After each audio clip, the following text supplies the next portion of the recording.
They told you gratitude was just about saying thank you, about being polite, about pretending everything's okay. But if that were true, why do so many people still feel empty even after listing their blessings? Why do we still feel overwhelmed by pressure, drowning in noise, always chasing something more? The truth is, gratitude isn't about ignoring pain or forcing a smile. It's about seeing clearly, seeing deeply, seeing what's been there all along. And Buddhism holds the key, not to fake gratitude, but to a real, grounded thankfulness, the kind that changes how you see everything, the kind that makes your morning coffee taste sacred, your worst day feel softer, and your ordinary moments glow with meaning. Buddhist masters didn't learn gratitude from fortune cookies. They learned it from silence, from suffering, from watching leaves fall and realizing that nothing is owed and everything is a gift. They discovered that even pain can open your heart. Even emptiness can be beautiful. Even the breath you're taking right now can be a doorway to peace. Tonight, as you listen, your mind will begin to slow. The noise will start to fade. Your heart will remember what it feels like to be here, not reaching, not judging, just breathing, just noticing. And when you wake up, something will feel different. You won't just feel thankful. You'll feel alive. This isn't just another bedtime story. This is a new way of seeing, a reset for your soul, a return to the quiet truth you've always known. Are you ready to remember what really matters? Let's begin. And now, as the noise begins to fade and the stillness of the night starts to wrap itself around your thoughts, we're going to explore one of the most quietly powerful truths in all of Buddhism. It's not dramatic. It doesn't shout. But once it enters your heart, it shifts everything. If there's one lesson that can unlock true gratitude, not just for what's good, but for what is, it's this one. There's a kind of appreciation that only grows when you stop trying to hold on to life so tightly, when you stop fighting time, when you stop demanding permanence in a world that was never built to last. That kind of appreciation, that deep, soul-opening gratitude, doesn't come from getting what you want. It comes from understanding that nothing and no one will last forever. That's the strange gift of impermanence. The moment that truth begins to settle in, not as a thought, but as something felt in the bones, something changes. Suddenly, every second holds weight. Every hug becomes softer. Every meal tastes richer. Not because anything outside has changed, but because you have. Because when permanence is no longer expected, presence becomes everything. Buddhism doesn't treat impermanence like a tragedy. It treats it like a teacher, one that whispers truths we're usually too busy to hear. Like the way a child grows up right in front of you and you barely notice. Or how the sunlight on your face today will never shine in quite the same way again. Or how the people you love are here one day and memories the next. Most people walk through life trying to freeze it, trying to hold on to moments, control outcomes, keep things from changing. But the tighter the grip, the more painful the loss. Gratitude doesn't bloom in clenched fists. It grows in open hands. And when you start to open your hands, open your eyes, open your heart, you begin to see what was always there. Life's beauty, hiding in plain sight, waiting to be appreciated. There is no deeper gratitude than the kind born from awareness that this, all of this, is temporary. When you realize that the people you pass on the street, the feeling in your chest, the beat of your heart, the breath in your lungs, are all vanishing even as you notice them. It doesn't make you panic. It makes you pay attention. It's a strange kind of peace, the one that comes from knowing things will end. But it's real. It grounds you. It wakes you up. It says, don't miss this. Don't wait. Don't sleepwalk through the only life you get. And in that moment, gratitude stops being something you try to feel. It just happens. It becomes the natural response to the miracle of now. Buddhist monks practice walking meditations not to get anywhere, but to notice, to feel their feet on the ground, to hear the wind move through the trees. Because when every step is treated as if it might be the last, each one becomes sacred. When you stop taking time for granted, every second glows. This is not poetic fluff. It's a lived reality for those who train their minds to see, and it's available to anyone willing to pause. There's a story often shared in Zen Buddhism about a man being chased by a tiger. He runs and falls off a cliff, grabbing a vine mid-fall. As he hangs there, a second tiger waits below. And then he sees a wild strawberry growing beside him. He plucks it, eats it, and says, "Delicious." That's it. No escape, no miracle, just presence. Just the taste of the strawberry, one of the last things he may ever enjoy. That's impermanence. That's gratitude. That's freedom. Modern life trains people to delay appreciation, to say, I'll be grateful when I have more money, more success, more stability. But Buddhism flips it. It says, be grateful now, because now is all you'll ever have. It's not a punishment, it's a gift, a call to live with your eyes wide open, to cherish people while they're here, to love moments while they last, to say thank you even in the middle of chaos, not because everything is perfect, but because you noticed it before it disappeared. Even pain, when held gently, becomes something sacred. It reminds you of your humanness, of your aliveness, of the fragile, beautiful mess that is existence. And when you realize that even suffering will pass, even sorrow will dissolve, a quiet strength takes root. You don't have to fear change, you start to flow with it. And that flow, that surrender, is where gratitude begins to deepen. In the West, people are often taught to hold on.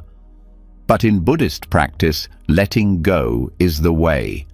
Not letting go as in giving up, but as in trusting the natural rhythm of life. Seasons change, bodies age, relationships shift, grief comes and goes, joy does too. Everything moves. And in that movement, there's a wisdom that no book can teach, a truth that no guru can force upon you. You feel it when a loved one passes, when a child leaves home, when the music ends and you're left with silence. And in that silence, if you listen closely, there's something that grows. It's not loud, it's not flashy, but it's real. It's the gratitude that says, I didn't miss it, I lived it. I saw it, I loved it, and now I let it go. This lesson doesn't come easily. It requires courage to stop pretending things will last forever. It asks you to soften where you've hardened, to open where you've closed, to accept what you used to resist. But on the other side of that surrender is a kind of peace that doesn't depend on anything outside of you. It's the peace of being awake to this moment, just as it is, fleeting and full of gifts. There's something strange that happens when you stop needing things to be permanent. You start loving them more. You stop rushing. You stop numbing. You start feeling. And that feeling, even when it includes sadness, becomes something you wouldn't trade for anything, because it means you're alive, fully alive, not just existing, but truly living. Think about the last time you cried because something ended, a relationship, a chapter, a day that meant something. That ache is gratitude's twin. It's not weakness, it's proof that you noticed, that you cared, that something mattered deeply enough to hurt when it passed. And that pain, that's not something to run from, that's something to thank, because it shows that you loved. Impermanence doesn't just make us grateful for the good, it makes us grateful for the chance to feel anything at all. For the way a cold wind cuts through the air in winter, for the way sunlight dances on water, for the way a voice cracks with emotion, for every reminder that this world is temporary and breathtaking. And the beautiful paradox is this: the more you accept that nothing lasts, the more you start to truly live. You say, "I love you," more often. You listen more carefully. You stop waiting for the perfect moment and start living in the real one. You say yes to life, not because it's safe, but because it's short, and every second matters. So tonight, as you fall asleep, let this truth settle deep into your being. Nothing you have will last forever. No feeling, no problem, no possession, no person. And that's not a reason to despair. That's the reason to open your eyes wider, to hold your teacup with two hands, to feel the weight of the blanket on your body, to hear the rhythm of your breath. Gratitude begins where expectation ends, where you stop demanding permanence and start honoring presence. This is the wisdom Buddhism whispers through the teachings of impermanence, that life is not something to possess, it's something to participate in, fully, lovingly, briefly. And in that brief flicker of time between birth and death, there is everything. Let that be enough. Now breathe deeply, let your body relax, let your mind soften. And now, as that quiet truth of impermanence settles into your bones, the kind of truth that softens your grip on everything you thought you needed, the next question rises almost naturally.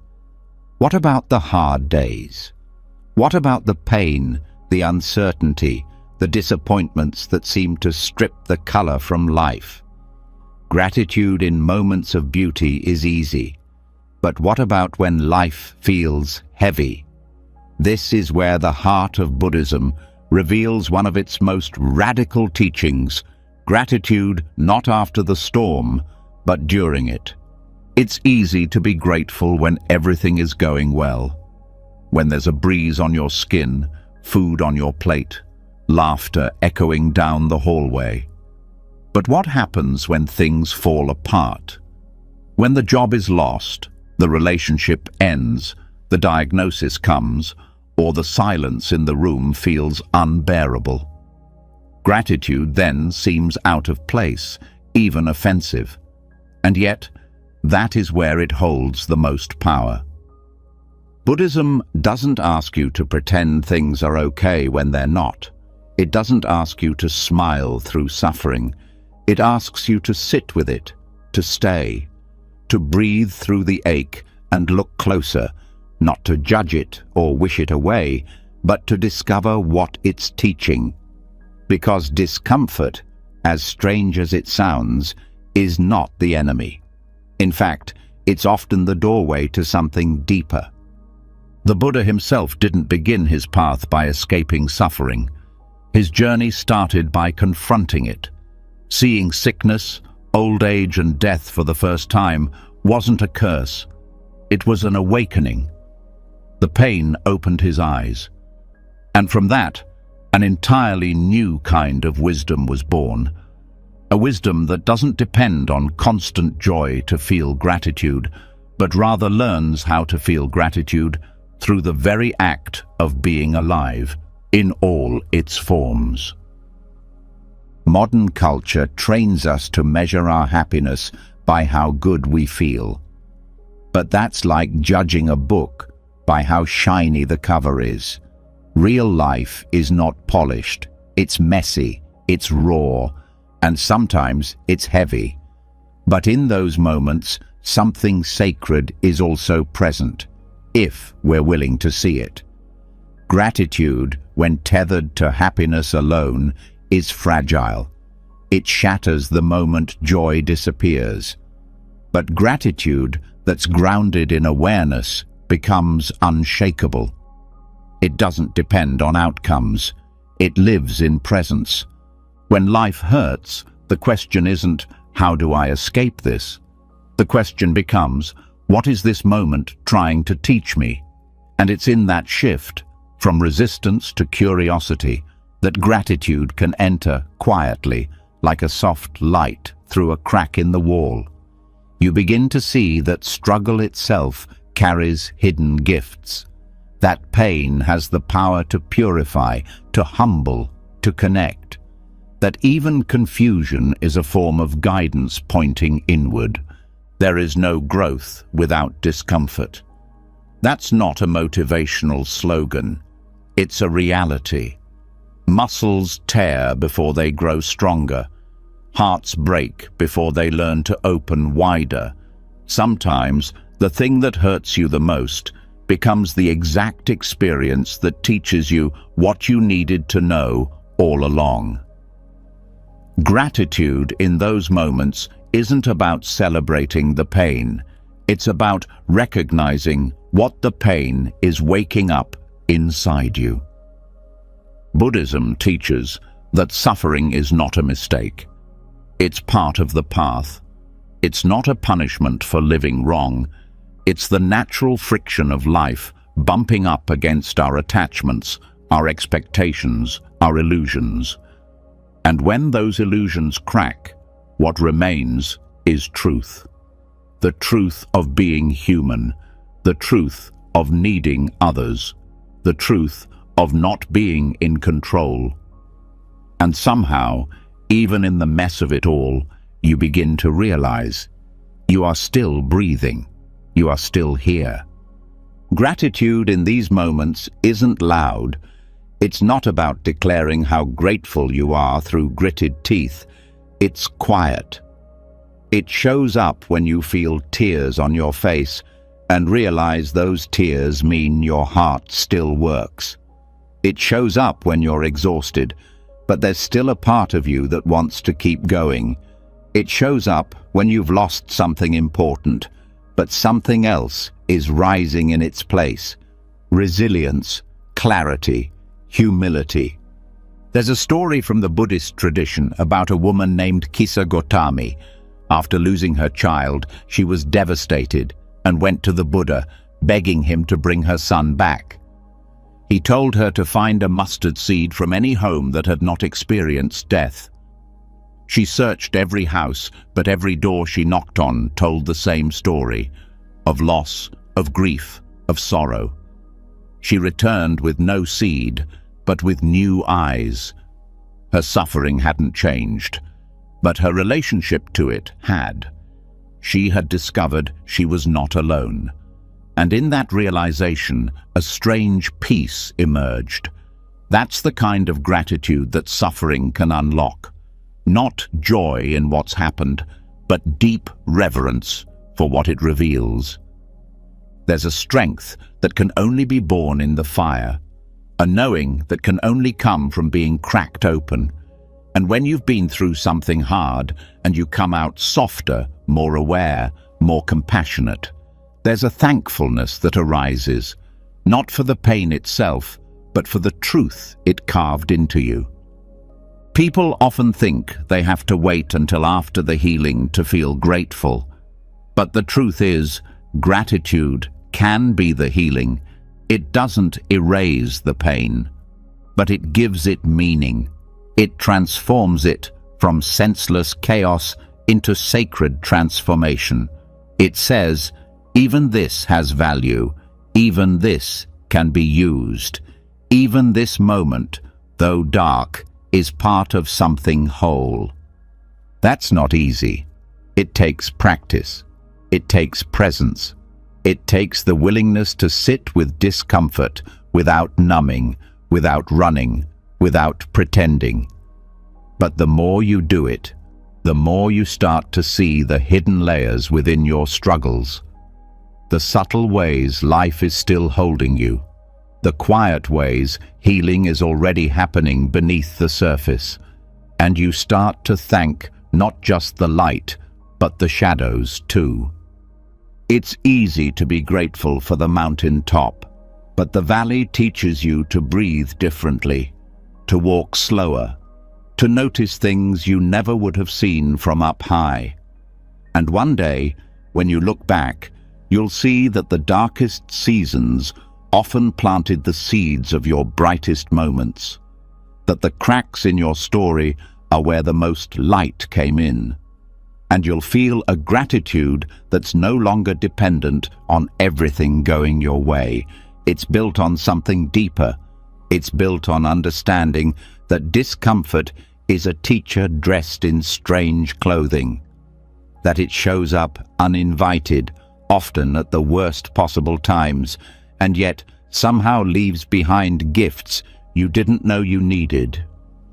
It teaches humility, patience, resilience, compassion. It strips away the surface and introduces you to what's underneath. And there, beneath the noise and the roles and the performance, is the raw, vulnerable, honest version of yourself, the one capable of gratitude even in the middle of the storm. When you stop trying to feel only happiness and start honoring whatever arises, you tap into the core of what Buddhist gratitude is really about. It's not a transaction. It's not feel good so I can give thanks. It's a way of relating to life that says, I am here, I am paying attention, I will learn from this. And when life is hard, you no longer feel like it's working against you. You realize it's working on you. And somehow, in that awareness, gratitude begins to grow, not in spite of the pain, but because of it. So if tonight you're lying in bed with heaviness in your heart, this is your invitation to shift the lens. Not to deny your pain, but to notice what else is here too. Is there breath? Is there stillness? Is there something you've learned, someone who stayed, something inside you that refused to give up? That is where the gratitude lives.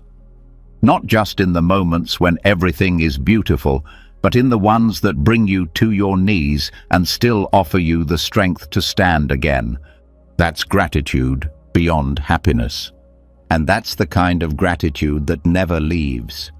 When gratitude is no longer tied to happiness, when it grows even in discomfort, something starts to shift. The eyes begin to see differently, not just the big moments, but the quiet ones, the ones that barely make a sound, the ones most people miss because they're too busy looking for fireworks. But in Buddhism, it's often these subtle moments that hold the deepest wisdom, not the grand gestures, but the unnoticed kindness, the passing smile, the door held open, the tea someone makes without being asked. Tonight, we slow down enough to finally see them. There's a kind of blessing that never announces itself. It doesn't knock on the door. It doesn't post on social media. It walks gently through your day, leaving no trace except the warmth it leaves behind. These are the silent blessings, the unnoticed acts of kindness that stitch the fabric of life together in a way that no one ever teaches in school, yet everyone relies on. The person who lets you go first in line, the neighbor who waters your plants while you're away, the stranger who sees you're lost and offers directions without being asked. These things don't come with applause, but they carry a kind of sacred weight. Buddhism invites us to look deeper into these everyday exchanges. It teaches that the seeds of compassion and gratitude often bloom in the quietest soil. Most people are trained to recognize gratitude when something big happens, like getting a promotion or receiving a gift. But the mind that's awake to the present starts seeing blessings in between the headlines of life. The kindness that doesn't cost anything, but changes everything. Silent blessings are easy to miss because they don't interrupt you. They exist in the background, in places where attention rarely lands. But when the mind is trained in mindfulness, even the softest gestures become loud with meaning. The gentle nod from someone who recognizes your pain without needing to fix it. The friend who says, "I'm here," and means it. The way someone remembers your favorite drink and brings it without a word.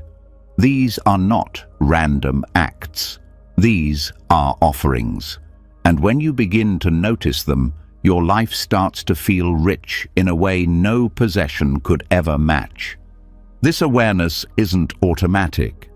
It takes a certain slowing down, a willingness to be present, to see the way your life is supported in ways you never asked for and often didn't expect. You start to notice the person who answers your emails kindly even when you're stressed. The way someone cleans up after others without complaint. The fact that someone made the road you drive on smoother or the books you read clearer. All of it is connected, and all of it is worth noticing. Gratitude grows stronger the more it is practiced, and noticing silent blessings is one of the most powerful practices available, because it reshapes how you move through the world. Suddenly, the ordinary becomes sacred. The forgotten becomes important. The overlooked becomes treasured. You start to feel supported, not by some dramatic miracle, but by a million invisible kindnesses that surround you like air. In Buddhist psychology, this kind of awareness leads to mudita, appreciative joy. A joy that's not dependent on your own gain, but on witnessing good in the world. It's the feeling of seeing someone help another and feeling your own heart swell in response. It's the smile you give after watching someone pick up something another person dropped. It's the warmth that spreads when you see someone pause to comfort a crying child. This is not surface-level niceness. It's the recognition of our shared humanity, and it changes everything. Because when you begin to see silent blessings everywhere, your complaints begin to fade. You stop seeing the world as hostile. You stop assuming people are selfish. You begin to see the quiet effort others are constantly making. The way your life is touched by hands you've never met. The person who delivers your food in the rain. The one who answers the customer service call even though it's their 10th one that day. Gratitude expands when you realize how much of life runs on unseen kindness. Even the smallest interactions carry meaning. The way someone listens without interrupting. The way someone waits an extra second so you can cross the street. The way a teacher stays after class to explain something again. These are not chores.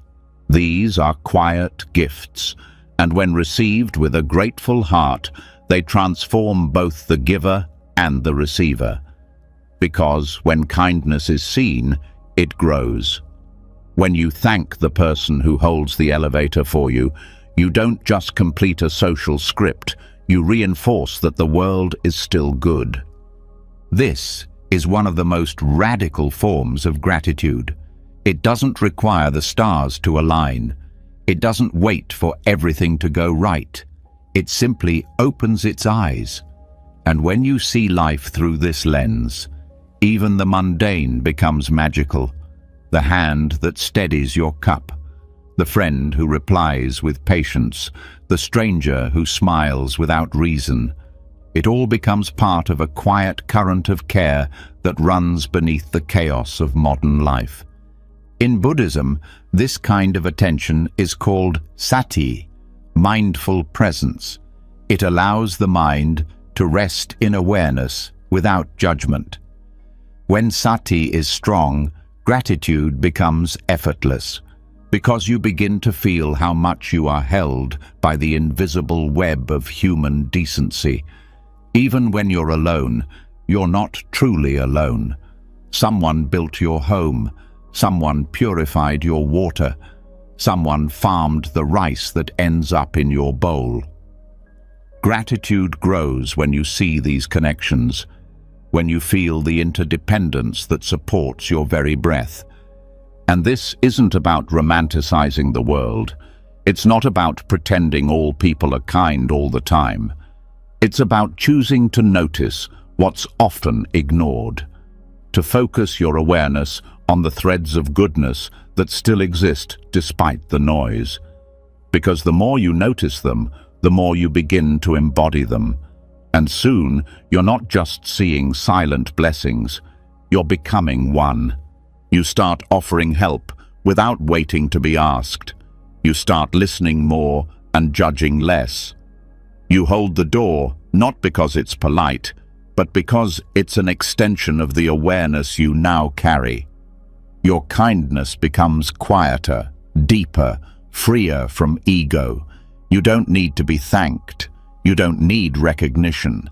Your presence itself becomes a kind of offering. That is the Buddhist way of service, not loud, not grand, but deeply intentional. And this is the surprising part.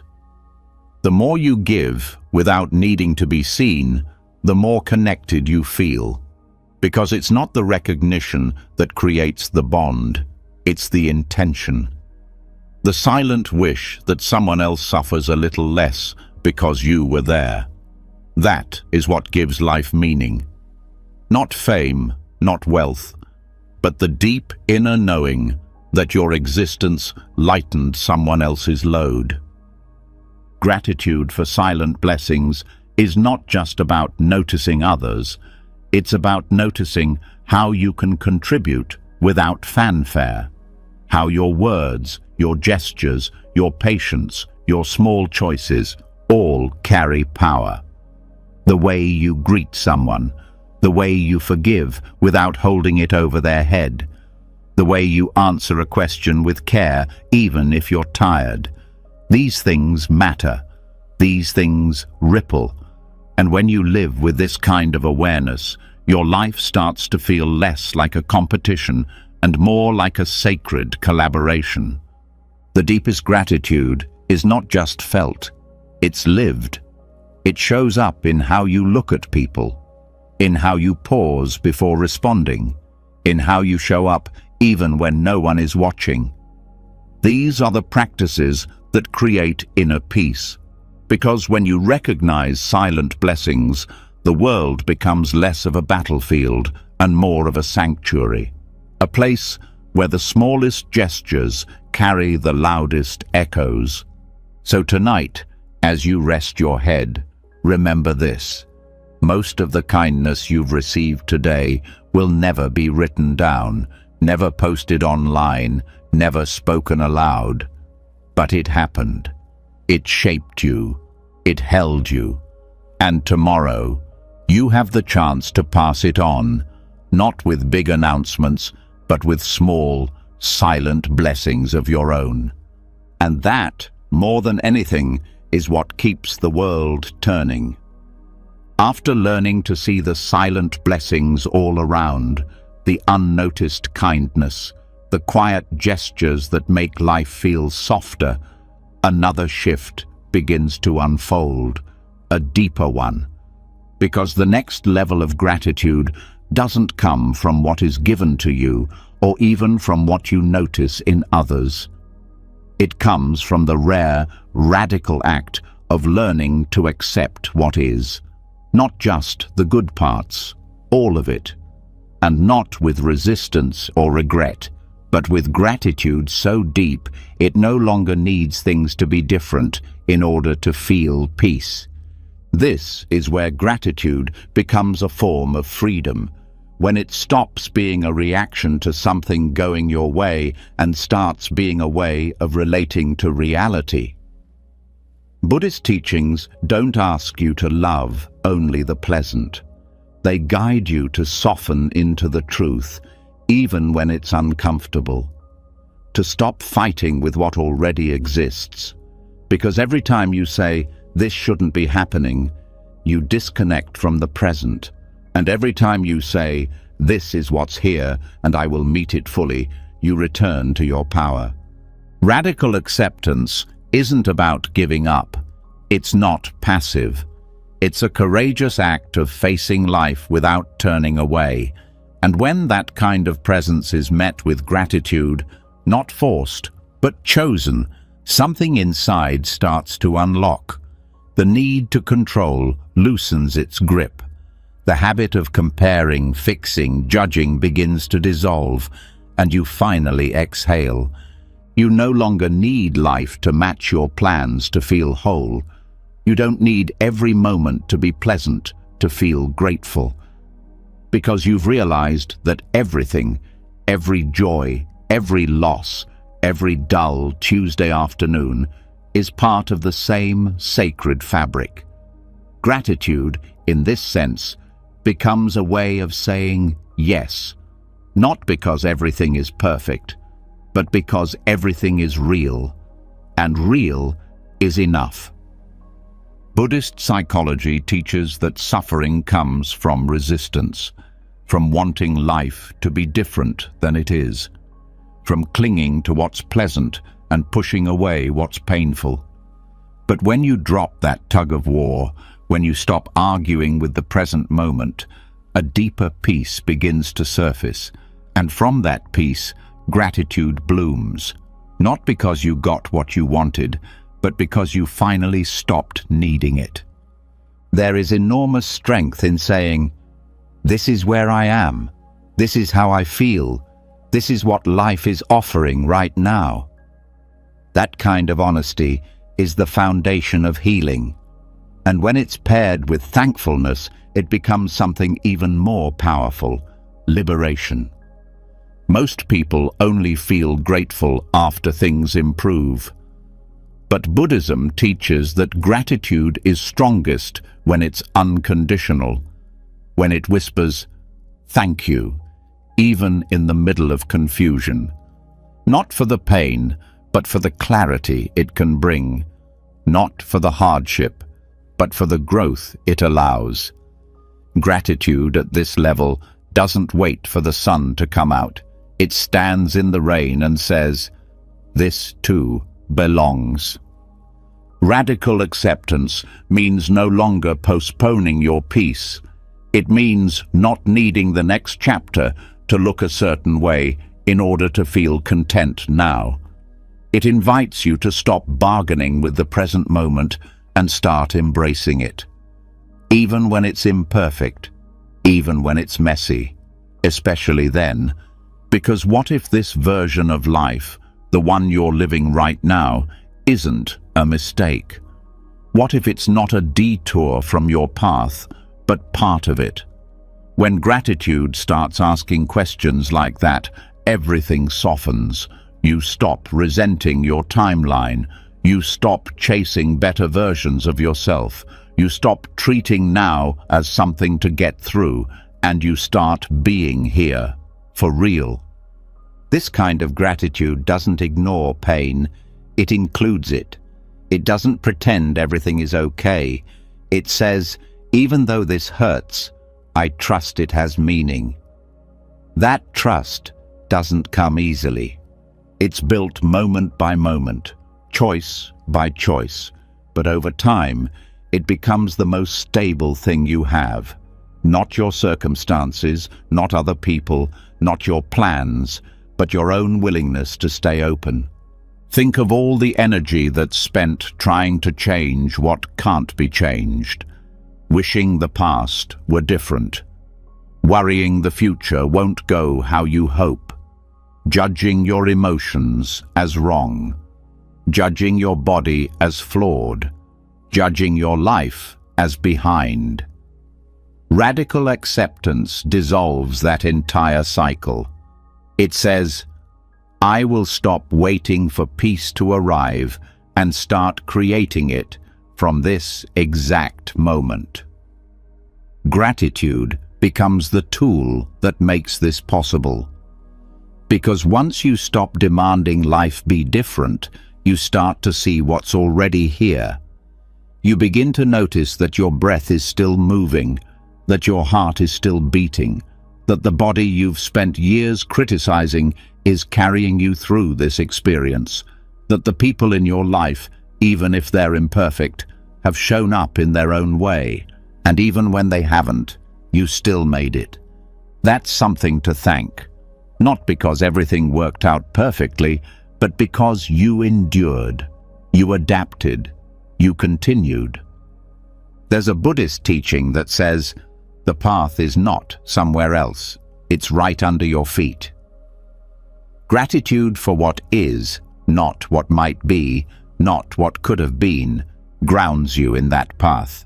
It returns you to the richness of this exact step, this inhale, this exhale, and that is the only place peace ever really lives. There's also a gentleness that comes with this kind of gratitude, the kind that releases you from the need to fix yourself all the time, the need to constantly upgrade, improve, optimize. Radical acceptance says, what if you're already enough? What if your worth isn't hidden in some future version of you? What if the fact that you woke up today is enough reason to be grateful? And what if the hardest parts of your life didn't break you, but revealed you? It's easy to be grateful when everything aligns. But that kind of gratitude is like sunlight. It disappears the moment clouds roll in. Radical gratitude is the moon. It shines even in the dark. It doesn't need perfect conditions to glow. It just needs your presence, your willingness to say, this is hard, but I'm still here, and that matters. Gratitude becomes radical when it refuses to abandon you in the storm, when it stays beside you in grief, when it whispers through tears, there is still something beautiful here. And sometimes that beauty is simple, the way a friend texts just to check in, the way your body carries you through a hard day, the way silence becomes soothing instead of scary. These aren't miracles, but they are everything. Acceptance doesn't mean liking everything. It means choosing to stop fighting with life. And gratitude helps you make that choice without bitterness. It allows you to look at your story, even the painful chapters, and say, this is mine. I lived it. I learned. I grew. And that softens the heart. It doesn't erase the past. It honors it, and it frees you to keep going with less weight. Sometimes the greatest peace comes not from changing your life, but from changing how you meet your life. Gratitude becomes the language of that shift. It turns survival into reverence. It transforms judgment into compassion. It reminds you that this moment, as flawed as it is, still holds value. And when you begin to live this way, not just during the good seasons, but in the everyday, unpredictable, messy reality of life, you begin to trust again. Not because you know what will happen next, but because you know you'll meet it fully, with a heart that's open and a mind that's grounded in truth. That is radical gratitude. That is radical peace. And tonight, as you rest deeper into this moment, may this thought echo quietly inside you. Nothing needs to change in order for you to feel free. Because when you stop resisting life, you start receiving it, just as it is, just as you are. And that is more than enough. When you no longer need things to change in order to feel peace, and when you begin to say yes to life exactly as it is, something else starts to unfold. A deeper noticing, a subtler kind of beauty. The mind begins to settle. The noise becomes softer. And in that stillness, another kind of gratitude starts to reveal itself, not for what's happening next, but for what's happening now. Not the future you hope for or the past you miss, but the quiet richness woven into every ordinary moment you used to overlook. This is where gratitude deepens into presence, and this presence becomes the gift. There's a kind of joy that doesn't come from achievements or approval or dramatic events. It comes from the five senses, from being fully where you are, feeling the texture of the air as it touches your skin, hearing the soft hum of life moving around you, noticing the warmth of a blanket, the way your breath moves in and out, the subtle flavor of water on your tongue. These are the invisible gifts of the present moment, tiny details so easy to miss, yet so powerful when finally seen. Buddhism teaches that the present moment is not a stepping stone, it is the destination. And yet most people spend their lives racing past it, searching for something more. But more doesn't exist in the future. More is found in what's already here, hidden beneath the surface of what looks like nothing. When you begin to notice your senses, truly notice, you realize how much life is already offering. Not through noise, but through stillness. Not through quantity, but through depth. This doesn't require a retreat in the mountains or silence in a monastery. It just takes one breath, one bite of food tasted fully, one step walked slowly. Gratitude grows when you allow the world to touch you again, not as a concept, but as a real, living thing. The body becomes a doorway, the breath becomes a teacher, and everything starts to feel alive. When the eyes stop scanning for what's missing and start seeing what's present, everything shifts. The color of the sky becomes brighter. The feel of water on your hands while washing the dishes becomes a soft meditation. The scent of the air after rain becomes a quiet miracle. You don't have to do more, you just have to be more aware. And from that awareness, gratitude flows like water from a spring you never knew was there. This kind of gratitude doesn't rise in the mind, it rises in the body. It speaks through sensation, through the gentle pulse in your fingertips, through the rhythm of your footsteps, through the way your shoulders soften when you hear a kind voice. It doesn't need words, it only needs attention.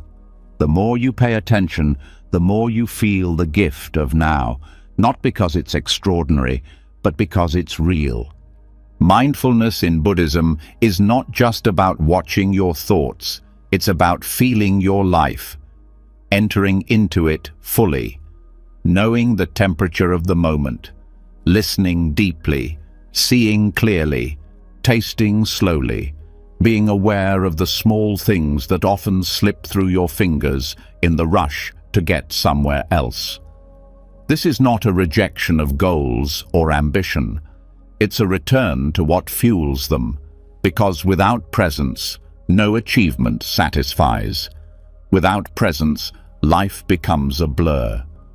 Gratitude grows when you stop needing big reasons to feel it. When the sunlight on your face is enough. When the sound of your breath reminds you that you're still here. When the quiet ticking of a clock becomes the rhythm of time passing through your open awareness. None of these things change the world, but they change how you live in it. They pull you out of the fog of distraction and back into the realness of being alive. And that aliveness is the true gift. In the modern world, attention is constantly pulled outward. Screens flash, notifications buzz, thoughts spin. But the practice of presence invites you to come back to this moment, this chair, this breath, this sound. And when you do, you find that what's already here is more than enough. Not because it's perfect, but because it's awake. The more you train your awareness to rest in the present, the more sensitive you become to its offerings. You begin to feel the difference between eating and tasting, between hearing and listening, between touching and feeling. Life no longer passes unnoticed. You meet it with open eyes and open hands, and gratitude stops being something you practice. It becomes something you are. Each moment carries a frequency, a texture, a tone, but you only hear it when you slow down. The flicker of candlelight, the gentle hum of electricity, the steady sound of your breath flowing in and out without needing your permission. These aren't just background details, they are the music of now, and the more you hear it, the more it begins to heal what was once restless. Buddhist teachers often guide students to return to the breath, not to control it, but to feel it, to let it anchor the attention back to this very moment. The inhale as it cools the nostrils, the exhale as it warms. It's not dramatic, but it's real, and it becomes a reminder you're alive. That alone is worthy of thanks. There's a softness that develops from this practice, a sense of returning to yourself, not the self that's achieving or performing, but the one that is simply here, being, sensing, noticing, the one that feels the ground beneath your feet and says, "This is enough." That kind of gratitude doesn't come from effort. It comes from presence, from the willingness to stop for long enough to receive what's already being given. And sometimes the most beautiful gifts are the ones no one else can see. The moment you touch something warm after being cold. The peace that fills your chest after a deep breath. The way a single word from a friend lands in your body and melts your defenses. These things can't be posted or measured, but they're real, and they change you from the inside out. This is why the Buddha taught that awareness is the path, because awareness makes everything available. When you're truly here, life meets you fully, and gratitude becomes the natural response, not because the moment is rare, but because you are present enough to notice it. This is not about slowing down your life. It's about deepening your attention, about learning to see the moment you're in as sacred, not someday, but now. The gift is not waiting in the future. The gift is breathing through your nose right now. It's the weight of the blanket on your legs. It's the sound of your heart beating in your chest like a drum that's been playing since the day you were born. The present moment never asks for anything. It only offers, over and over again. And when you begin to see what it's giving, without noise, without flash, without needing to prove anything, you stop craving more.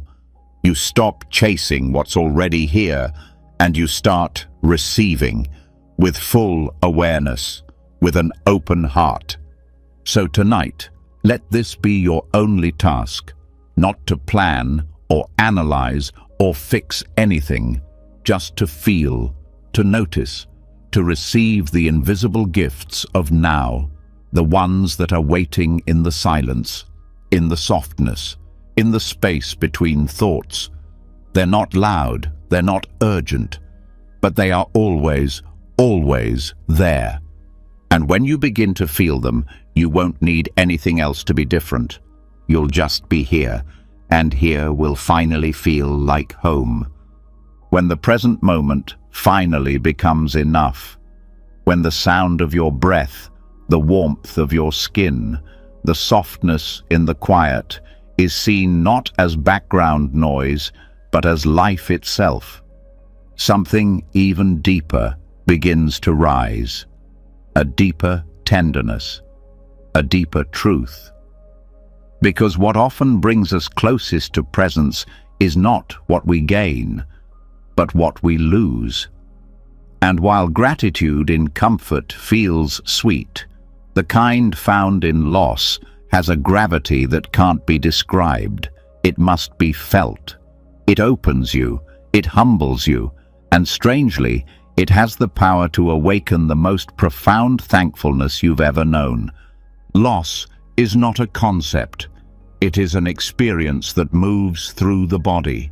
It's the silence after a voice goes missing, the stillness where laughter once lived, the ache where familiarity once gave you something to hold. Whether it's the death of someone you love, the end of a relationship, the fading of a dream, or the slow vanishing of your former self, loss never knocks politely. It enters without warning and rewrites the shape of your world. Buddhism doesn't deny loss. It doesn't sugarcoat it or dress it up. It meets it directly. The teachings begin with the first noble truth. Life involves suffering, not to depress or discourage, but to speak honestly about what it means to be human. And within that honesty is the seed of awakening, because when we stop pretending we're immune to loss, we stop being surprised by it. And when we stop being surprised, we start paying closer attention to what's still here. Gratitude through loss doesn't come from denying pain. It comes from fully feeling it. From letting the sadness say what it needs to say. From holding the grief gently, like a guest who didn't plan to stay but needs to be seen. In Buddhism, there's no pressure to move quickly through sorrow. In fact, there's deep respect for the way grief unfolds, slowly, quietly, honestly. And as it unfolds, it often reveals something underneath. Clarity. Clarity that shows what mattered, who mattered, what remains, and what was never truly lost to begin with. When something is taken away, the mind naturally rushes to fill the space. But Buddhism invites you to pause, to sit with the empty chair, the unanswered phone, the quiet moments where a familiar presence is no longer found. Because in that pause, something unexpected begins to rise. Not just sadness, but reverence. Reverence for what once was. Reverence for how deeply you felt. Reverence for the fact that you loved enough to feel this kind of loss. There's a Zen proverb that says, "Let go or be dragged." But letting go in Buddhism doesn't mean forgetting. It doesn't mean erasing the past or pretending something didn't matter. It means loosening your grip on what can no longer be held and gently placing your hands over what remains. Because something always does. A memory, a lesson, a kindness you now extend more freely. Gratitude doesn't require you to be over your loss. It simply invites you to look again, to notice the new shape life has taken. Sometimes the people who leave this world leave something behind that can never be taken. The way they made you laugh, the way they made you feel seen, the way they shaped your perspective. Gratitude grows when you stop focusing only on what's gone and start honoring what remains. And not just in your memory, but in your behavior, in your presence, in how you show up now. In Buddhism, there's the concept of continuation, that nothing truly ends. Everything becomes something else. The leaf that falls becomes part of the soil that feeds the tree. The tears that fall become part of the healing that helps someone else. Even your sorrow, when seen with gentle eyes, becomes a kind of offering, a reminder to others that love always leaves a trace. Gratitude through loss is not flashy, it's quiet. It's the moment you notice the sky and feel your loved one in the light. It's the smell of something familiar that pulls a name from your heart. It's the silence that used to hurt, but now brings peace. It's the day you laugh again, not because the pain is gone, but because it's no longer the only thing you feel. Loss teaches you to pay attention differently. You no longer assume anything will last. You no longer expect time to wait. And because of that, every moment becomes more vivid. Every conversation becomes more sacred. You stop holding back. You say the words. You listen with both ears.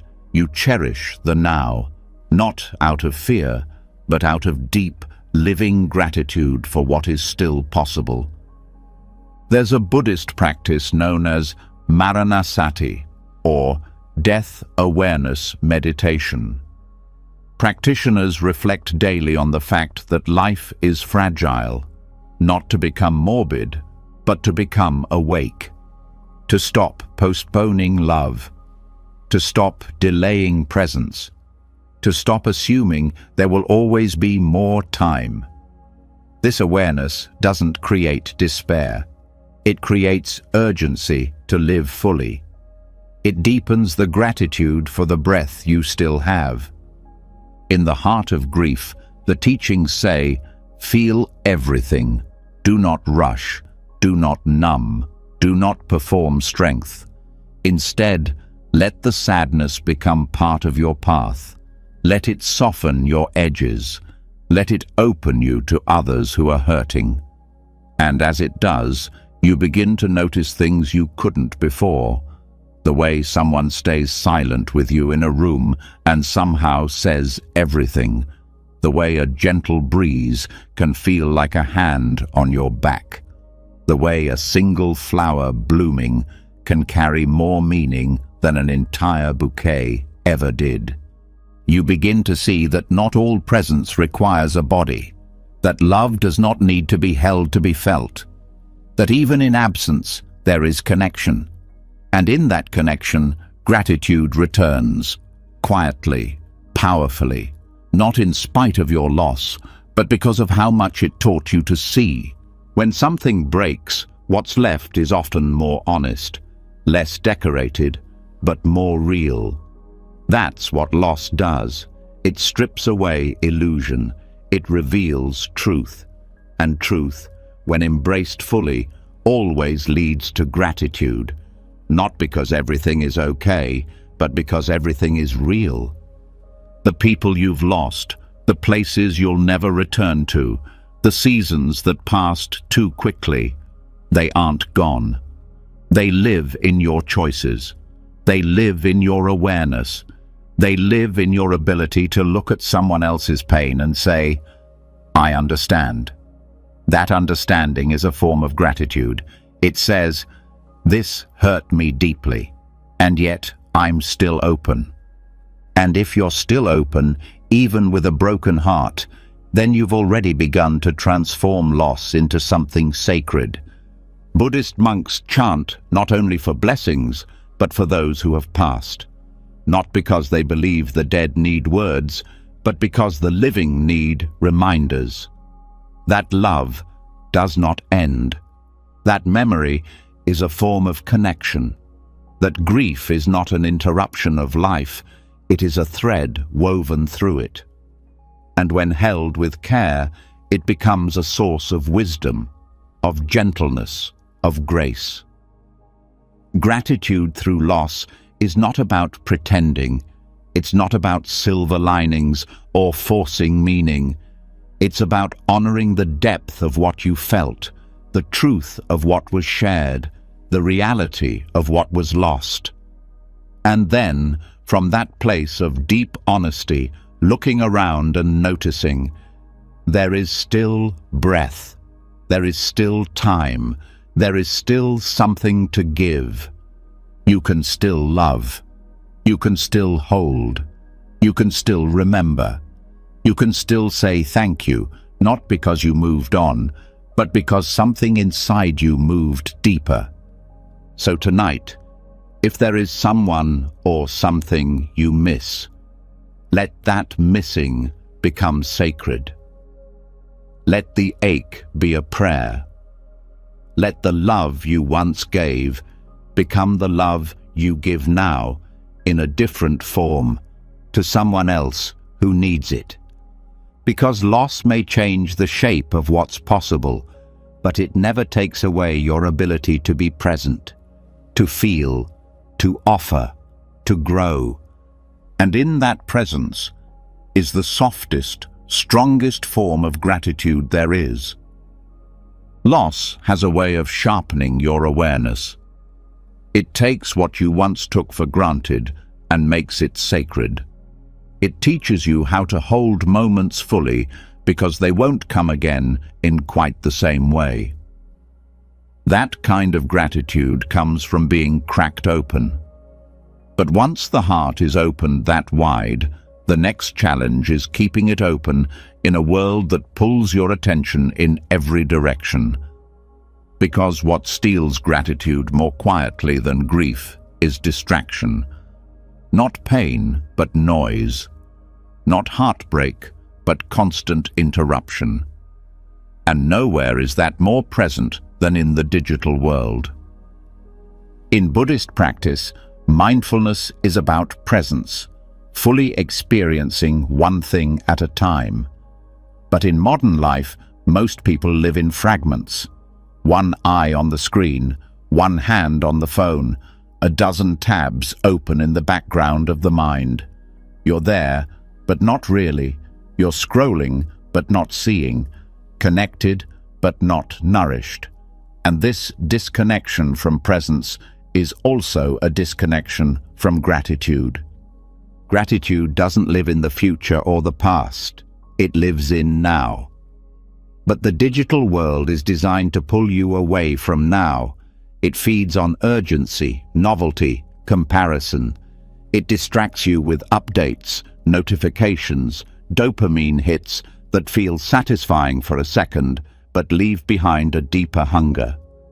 The kind of hunger that no screen can ever feed. You check the phone again, and again, and again. But what you're really looking for is peace, and peace can't be downloaded.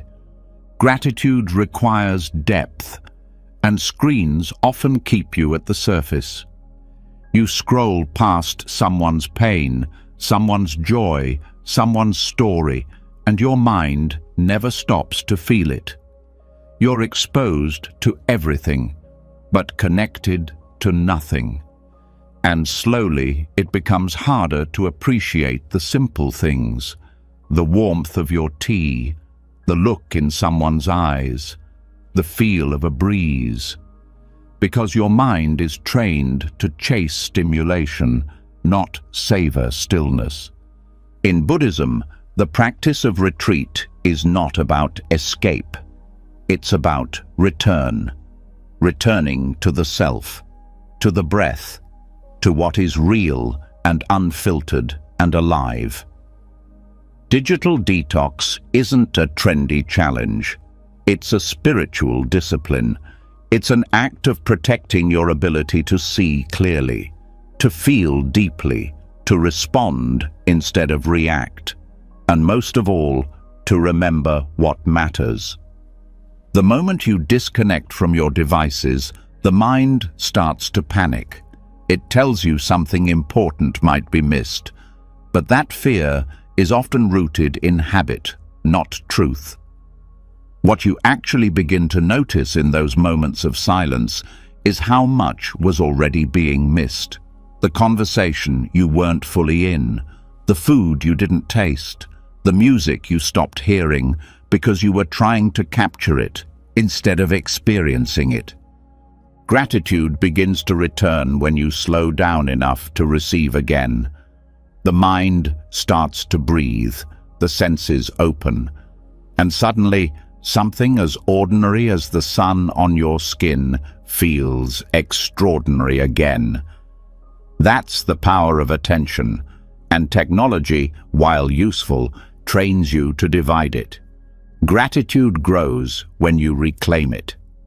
Buddhist monks often live without personal phones, not because they reject modernity, but because they've chosen depth over distraction.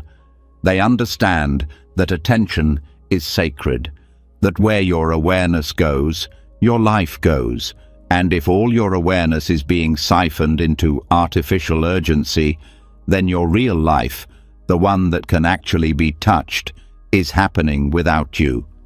Technology is not the enemy, but unconscious use is.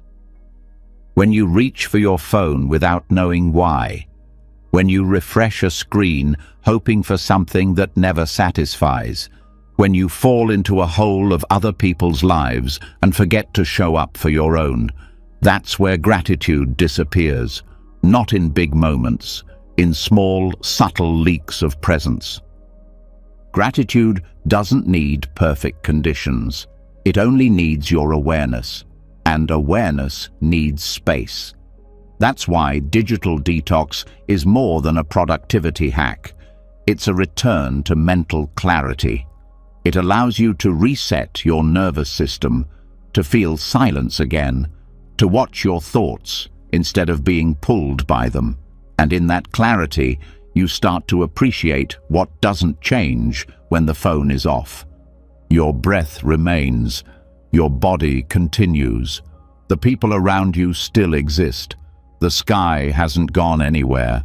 These are the real constants, but you can only feel their gift when your attention is not being swallowed by a screen. That's why even small acts of digital restraint can open the door to something deeper. Turning off notifications, leaving the phone in another room, taking a walk without anything to capture, eating without multitasking. These acts seem small, but they carry a powerful message. I am here, and being here matters. Gratitude requires presence, and presence requires space. Without space, the heart gets crowded, and a crowded heart cannot feel deeply. That's why detoxing from digital noise is not just helpful, it's healing. It clears the static so you can hear again. Not the news, not opinions, but the soft, steady voice of life moving through you. The part of you that remembers how to feel wonder, how to notice beauty, how to give thanks for something as simple as silence.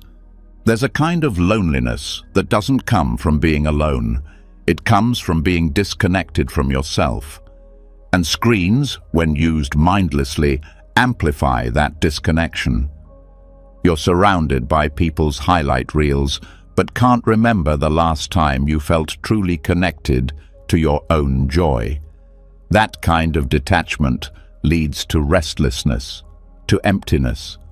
But when you unplug, even briefly, you begin to feel your own rhythm again, your own heartbeat, your own thoughts, uninterrupted. And in that reconnection, gratitude finds a home again. Buddhist practice encourages direct experience, not filtered through cameras or curated through captions, just raw, honest being. What does this moment feel like? What is your breath doing right now? Can you feel your feet touching the earth? These questions don't lead to knowledge, they lead to presence, and presence leads to gratitude, not because everything is ideal, but because it's real. One of the most powerful things you can do for your inner peace is to reclaim your attention, to stop giving it away so easily, to realize that your ability to focus is not just a skill, it's your life force.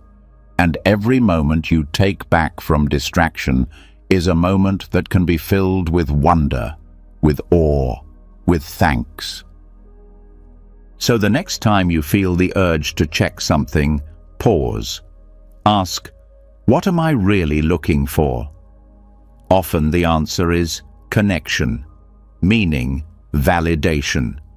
But the truth is, what you seek out there has always lived in here, in your breath, in your senses, in your stillness. And when you come back to that, you don't just find peace, you find a gratitude that doesn't rely on updates or likes or responses. It rises from a deeper place, from being fully, completely here. So tonight, as you begin to rest, allow yourself the luxury of disconnection, not from others, but from distraction. Let your breath become more interesting than the next scroll. Let the weight of your body on the bed feel more grounding than any headline. Let the silence between these words guide you home to the present. That's where your gratitude lives, and it's been waiting for you all along. After stepping away from the constant pull of screens and rediscovering the quiet power of attention, something begins to settle. The noise fades, the urgency loosens, and in its place grows a different kind of awareness, an awareness that doesn't want more, but starts asking a harder question. What if this is already enough?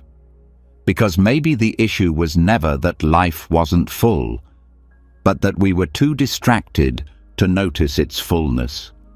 And in Buddhism, that noticing of what's already here, already working, already beautiful, is not just wise, it's liberation. Enough is not a place. It's a feeling, a state of inner clarity that doesn't depend on your bank balance, your achievements, or how much applause you receive. It is the silent realization that chasing more was never the path to peace, and that peace, ironically, was always waiting beneath everything you thought you needed. The Buddhist path doesn't condemn success or ambition, but it warns of craving, of the restless hunger that tricks you into believing happiness is always just one step away. Contentment is not laziness. It's not settling. It's the radical act of pausing and looking around and saying, right now, there is enough. It's the realization that more stuff, more titles, more control doesn't bring more freedom. It often brings more attachment, more stress, more confusion. And when the mind is clouded by that, gratitude suffocates. The Buddha called this craving tanha, a thirst that has no end. The more it is fed, the more it grows. You chase the next thing, then the next, and you tell yourself it's normal. But deep down, a quiet voice begins to whisper, this isn't it either. You reach the goal, and instead of peace, you feel emptiness wrapped in accomplishment. Buddhism doesn't ask you to stop wanting. It asks you to look closely at your wants and ask, where are they leading me? Gratitude grows when wanting fades. Not because you have nothing, but because you've finally looked at what you do have. Your breath, steady and loyal. A mind capable of reflection and change. A heart still open despite what it's been through. A sunrise you didn't have to pay for. A friend who still listens. Enough is not measured in abundance. It is measured in awareness. There's a reason monks own so little. It's not about rejecting comfort. It's about not needing excess to feel alive. When the mind is trained to see enough in the smallest things, joy becomes easy to access. A simple bowl of food becomes a blessing. A quiet walk becomes a celebration. You begin to see that you are not poor in experience. You've just been overlooking the value of what's already in your hands. Modern culture thrives on dissatisfaction. You are constantly told to upgrade, enhance, hustle, improve. That message is relentless. Who you are is not enough. What you have is not enough. Where you are is not enough. And when that belief settles in your bones, even success feels hollow, even beauty feels dull. But Buddhism points to the opposite truth. Enoughness is not something to earn, it is something to remember. When you stop trying to outrun your life, you start living it. You taste your food instead of inhaling it. You look into someone's eyes and see their soul instead of their utility. You sit down without guilt. You wake up and feel the sheets against your skin and think, what a gift it is just to be here. That's not poetic. That's presence. And presence is what gives rise to the kind of gratitude that lasts. The mind conditioned by craving is always scanning for what's missing, but the mind trained in contentment is looking for what's here. And what's here, once you stop overlooking it, is a kind of quiet magic. You don't need to be the best to feel peace. You don't need to have the most to feel whole. You don't need to be constantly improving to feel worthy. Enoughness is not laziness. It is spiritual clarity. In Buddhism, there's a term santuti. It means contentment, satisfaction, the joy of enough. It is considered one of the greatest inner treasures, because when you feel enough, you stop needing the world to constantly validate you. You stop comparing. You stop rushing. And in that space, your true life begins to unfold.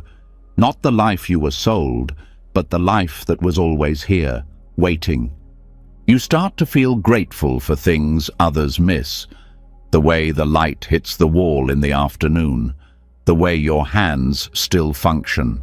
The way a bird sounds when the world is quiet. These aren't grand experiences, but they're real.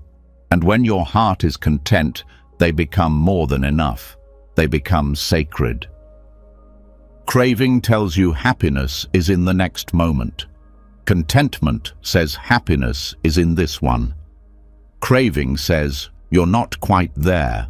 Contentment says you already are. Gratitude born from contentment isn't loud. It doesn't need to be shouted. It shows up in the way you eat slowly, the way you respond with softness, the way you walk without rushing, the way you no longer feel the need to prove your worth. And yet, choosing enough is hard, because it means stepping out of the race. It means disappointing the parts of your mind that want more applause, more status, more approval. It means accepting that this version of life, the one with its flaws and its mess and its imperfections, is not lacking anything essential. That takes courage, it takes presence, but it also brings peace. Monastics chant gratitude for simple things, a robe, a meal, a place to rest, not as a ritual of poverty, but as a practice of awakening. Because when you train your mind to see enough, you begin to see clearly. You see that joy doesn't come from stacking pleasures. It comes from noticing the ordinary and choosing to treat it as extraordinary. You no longer need the perfect meal to enjoy eating. You don't need the ideal relationship to feel love. You don't need a new life to be grateful for the one you already live. You begin to understand that enoughness is not a compromise. It is a form of deep spiritual maturity, a sign that you have stopped bargaining with the world and started honoring it. That's where gratitude becomes effortless, not a reaction to something going right, but a way of being with what is. When you feel the sun on your skin, when you hear someone laugh, when you sip water and feel it cool your throat, your heart says thank you. Not because you got more, but because for once you didn't need more. The practice of enough isn't about cutting things out. It's about cutting through illusion. It's seeing clearly that the next purchase, the next compliment, the next milestone will not bring what you thought it would. It may be enjoyable, but it won't complete you, because you were never incomplete to begin with. Gratitude helps you remember that. When you feel enough, you also begin to give more, not because you're overflowing with excess, but because you're no longer afraid of lack. You share more freely. You listen more patiently. You offer kindness without needing recognition. That's the secret. Contentment doesn't lead to stagnation. It leads to generosity. Because once you stop hoarding life, you start participating in it.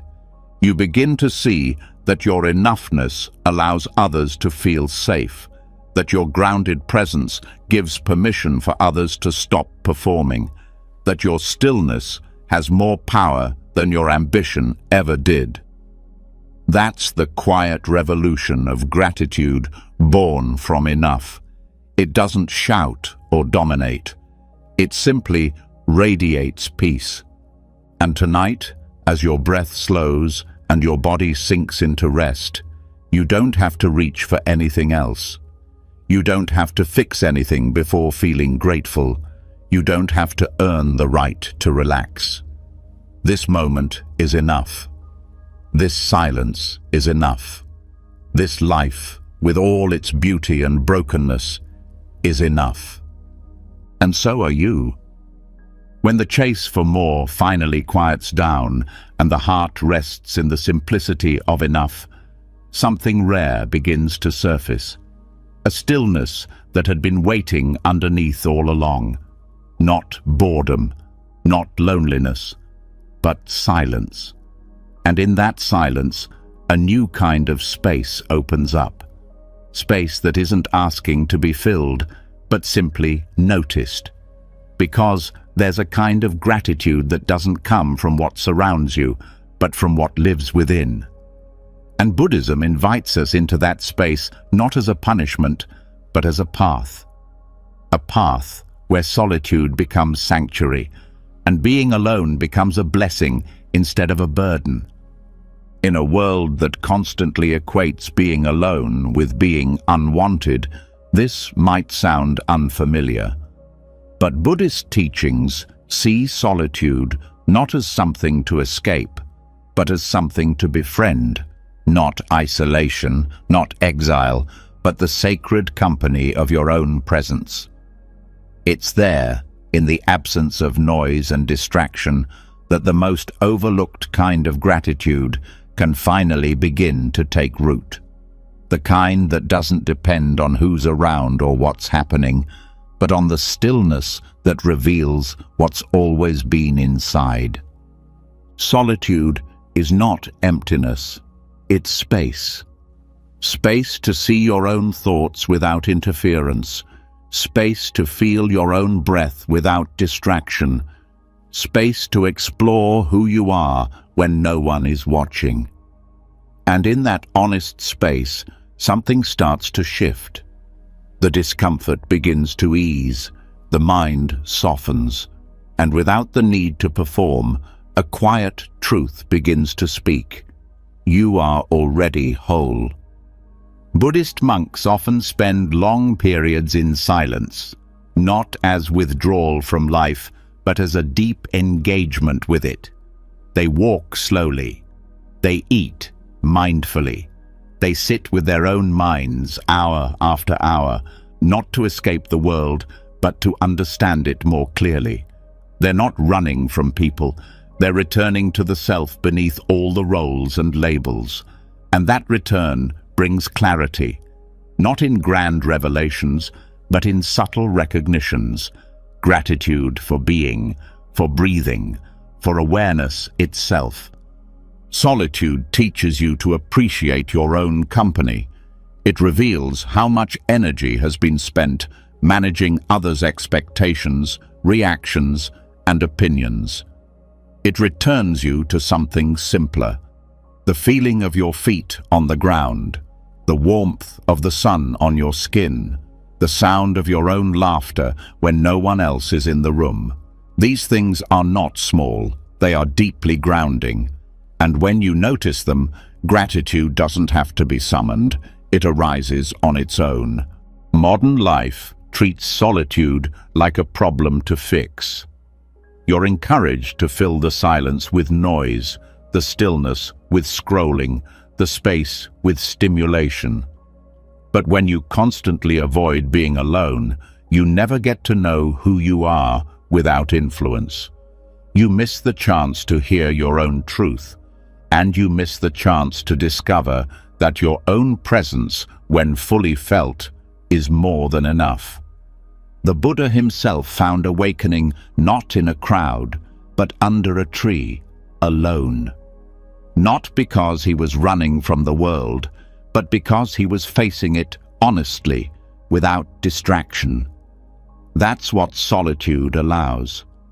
An undistorted look at your thoughts, your heart, your habits. At first, that honesty can be uncomfortable, but over time, it becomes a source of strength. You stop needing noise to feel real. You stop needing others to feel valid. You start learning the difference between aloneness and loneliness. Gratitude in solitude is subtle. It's the soft thank you whispered when you wake up and realize no one needs anything from you. It's the deep exhale you take when you're not performing or proving. It's the strange, peaceful joy of hearing your own thoughts and not needing them to be different. It's a kind of internal spaciousness that doesn't depend on external validation. Buddhist teachers often say that the deepest companionship you'll ever know is with your own mind. If that relationship is neglected, no amount of socializing will soothe the underlying discomfort. But when it's cultivated, when you begin to treat yourself with the same warmth and curiosity you offer others, solitude stops being a punishment. It becomes nourishment. One of the greatest gifts of solitude is that it slows time. Without the constant pressure of conversation, performance, or schedules, you begin to notice the passing of moments more deeply. You hear the birds. You notice the wind. You start to remember things you didn't know you forgot. The world doesn't speed by. It unfolds slowly, gently. And in that slowing down, you become more present. And presence is what transforms ordinary experience into something worth thanking. There's a practice in Buddhist meditation called noble silence, a period where practitioners refrain from speaking, not just to others, but even internally. The mind becomes less busy, the heart more attuned. In that silence, many people begin to feel an unexpected gratitude, not for anything new, but for everything that was always there but never noticed. The weight of your own hand, the temperature of the air, the steady rhythm of breath, These are not signs of emptiness, they are evidence of life. And when life is seen with clarity, gratitude becomes the only honest response. Solitude also reveals the ways you've been running, not from the world, but from yourself. From unprocessed feelings, unresolved memories, unattended truths. But in solitude, those parts of you have room to breathe. They come forward not to overwhelm you, but to be acknowledged. And when they are, something softens, the walls drop, the pretending ends, and gratitude emerges, not for the pain, but for the permission to finally feel. Over time, solitude becomes less about being alone and more about being whole. You begin to see that the emptiness you feared was not a void, but a space waiting to be filled with awareness, gentleness, and care. You see that joy doesn't always require company. That insight doesn't need noise. That peace doesn't arrive through approval. It comes through presence. You also begin to see others differently. When you've spent time alone, you stop needing others to complete you. You meet them with more authenticity, more generosity, more freedom. You don't need them to fill your silence. You invite them into it. Your relationships improve, not because you say more, but because you listen better. And that listening started when you finally listened to yourself. Solitude teaches you to hold your own hand, to comfort your own heart, to cheer yourself on when no one is looking. And in that self-honoring, gratitude becomes a quiet companion. A thank you for the resilience that brought you here. A thank you for the stillness that holds you now. A thank you for the courage to be with yourself when it would have been easier to run. You begin to discover that some of the most healing moments in life don't happen in crowds. They happen in the early morning, when the world is still asleep and you're sitting in silence with your tea. They happen when you take a walk without your phone and realize the trees have been trying to talk to you. They happen when you cry alone, not because you're broken, but because you finally stopped holding everything in. That's the gratitude of solitude. It's not flashy. It's not something you can post about. But it's real, and it changes you. So tonight, if you find yourself alone, let it be sacred. Let the silence be a doorway. Let the space around you become a mirror. You are not missing anything. You are returning to breath, to presence, to the quiet strength that's been waiting for you all along. And that is more than enough to be grateful for. Solitude reveals the fullness of presence. It strips away the noise, the rush, the constant need to respond, and it teaches you to hear again, to feel again, to honor the quiet gifts of simply being alive. But there's one place where that presence can take on even deeper meaning, one daily ritual that is often rushed, often ignored, and yet holds the power to reconnect you to life itself. Eating. Because in every bite, there's a story, a history, a chain of life that has moved across fields, hands, air, and time to reach your plate. And when seen clearly, eating becomes more than nourishment. It becomes a prayer of gratitude. The act of eating is one of the most overlooked opportunities to practice mindfulness. In modern culture, it's often done with a screen in front of the eyes or a task list in the mind. It becomes automatic. Chew, swallow, move on. But in Buddhist thought, eating is sacred, not because of what is eaten, but because of how it's received. It's a chance to pause, to feel, to return to the body, and most of all, to recognize the interconnection that makes each meal possible.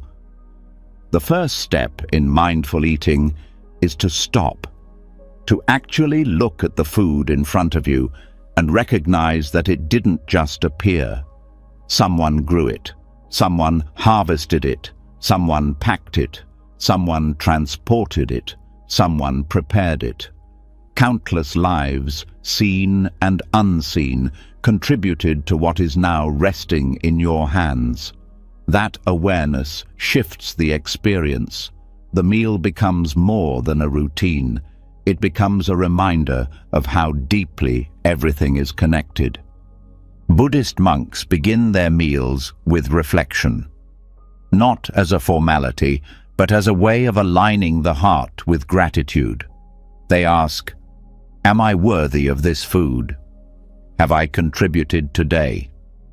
Will I eat with mindfulness, not greed?" This reflection isn't about shame. It's about awareness. It invites the eater to slow down, to honor the food, and to meet it with presence rather than mindlessness.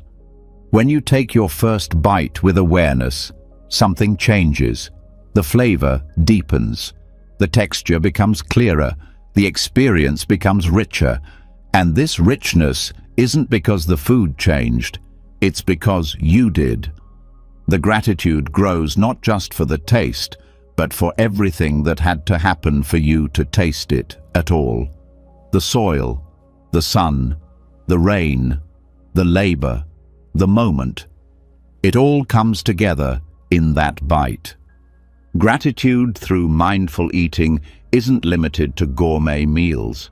In fact, the simplest foods often reveal the most. A warm bowl of rice, a slice of bread, a piece of fruit. When eaten slowly, when felt fully, these become reminders that life is always offering nourishment, not just through flavor, but through connection. That every bite is a link in the web of existence. This is not about perfection. You don't have to turn every meal into a ceremony, but even one bite taken in silence, with presence, can shift something in you. It can bring you out of autopilot. It can soften your relationship to food. It can remind you that this act, this everyday, often forgotten act, is a form of receiving. And when you truly receive, gratitude arises naturally. Mindful eating also teaches moderation. When you eat slowly, you notice your body's cues more clearly. You stop when full. You savor more with less. The need to consume out of boredom, emotion, or habit begins to fade. You no longer eat just to fill space. You eat to honor the life that supports your own. That is one of the most powerful shifts in Buddhist practice, turning the act of consumption into an act of reverence. Gratitude grows when you feel supported. And what is food if not support? Not just physically, but emotionally, spiritually, relationally. Food brings people together. It tells stories. It holds memories. But when rushed, all of that is lost. The taste fades. The meaning dissolves. And you're left full in the stomach, but empty in the heart. Mindfulness is what brings it back. Eating with presence also allows you to confront your patterns with compassion. You begin to see what you reach for when you're anxious, what you avoid when you feel shame, what you crave when you're lonely. And rather than judging these patterns, you learn from them. You slow them down. You meet them with kindness, because the goal is not control, it's understanding. Understanding is what allows transformation, and transformation opens the door to deeper gratitude. When you prepare your own food, mindfulness begins even earlier. Washing the vegetables becomes a meditation. Slicing with care becomes an act of love. Cooking slowly becomes a ritual of service. You begin to thank the food not just with words, but with your attention. You treat each step with gentleness, and that energy flows into what you create. The food becomes an offering, not just to yourself, but to everyone who eats with you. In Buddhist temples, meals are often shared in silence. There's no conversation, no entertainment, just the sound of spoons, chewing, and breath. At first, it can feel strange, but then something clicks. The silence becomes supportive, the senses heighten, the connection deepens. You realize that gratitude doesn't need to be spoken to be felt. It can move quietly, from mouth to heart to mind. You also begin to understand impermanence more intimately. The food that nourishes you now will be gone in minutes. The fullness you feel will fade. The moment will pass. But rather than mourning that, you appreciate it more. You taste while you can. You give thanks while it's there. And you let go without grasping. That's the beauty of mindful eating. It teaches you to live fully in each moment, even as it disappears. This awareness carries over into the rest of life. You begin to approach other routines with more reverence, washing your hands, pouring tea, feeding your child. You stop seeing these acts as tasks. You begin to see them as expressions of gratitude, and this shift creates peace, not because life became easier, but because it became more felt. Food, when eaten mindfully, becomes a mirror. It reflects your state. It reveals your habits. It shows your pace. But it also shows your potential to slow down, to receive, to notice, to thank. You don't have to wait for a holiday or a special dish. Every meal can become a place of return, a place to come home to your breath, to your body, to the blessings that are too often eaten in a rush. The practice doesn't require much, just presence, just one breath before the first bite, just one moment of stillness before reaching for more. That's all it takes. Gratitude doesn't grow in quantity, it grows in attention, and that attention, when given freely, turns even the simplest meal into something sacred. So, the next time you sit down to eat, pause. Feel the weight of the bowl, the warmth of the steam, the colors, the scent, the texture. And then take a slow bite. Taste fully. Swallow completely. Feel the nourishment reaching your body, and let your heart whisper the quiet truth. This is enough. This is a gift, and I am grateful. Because gratitude, at its core, is not about what you have. It's about how deeply you receive what's already been given. After rediscovering the sacredness in each bite of food, after learning to slow down long enough to honor the simple act of nourishment, something else becomes easier to feel. A deeper thread. A quiet realization that every meal, every ingredient, every step in the ritual of eating involved countless lives, most of whom we'll never meet. That's where the practice of gratitude naturally begins to expand, not just for what is in front of you, but for everyone and everything behind it. Gratitude moves outward, and in Buddhism, this expansion leads to one of its most profound insights: interdependence. The understanding that no one lives in isolation and nothing is truly done alone. Gratitude becomes transformational when it's no longer limited to personal blessings, when it starts to touch the invisible hands that have made your life possible, the people whose names you'll never know, the strangers who grew your food, paved your roads, delivered your packages, built your home, kept the power on, cleaned the streets. These are not extras in the background of your story. They are the fabric of it. And Buddhism teaches that when this truth is deeply seen, the ego softens and the heart expands. Interdependence, or paticca samuppada in Buddhist terms, is the recognition that everything arises because of everything else. Nothing exists independently.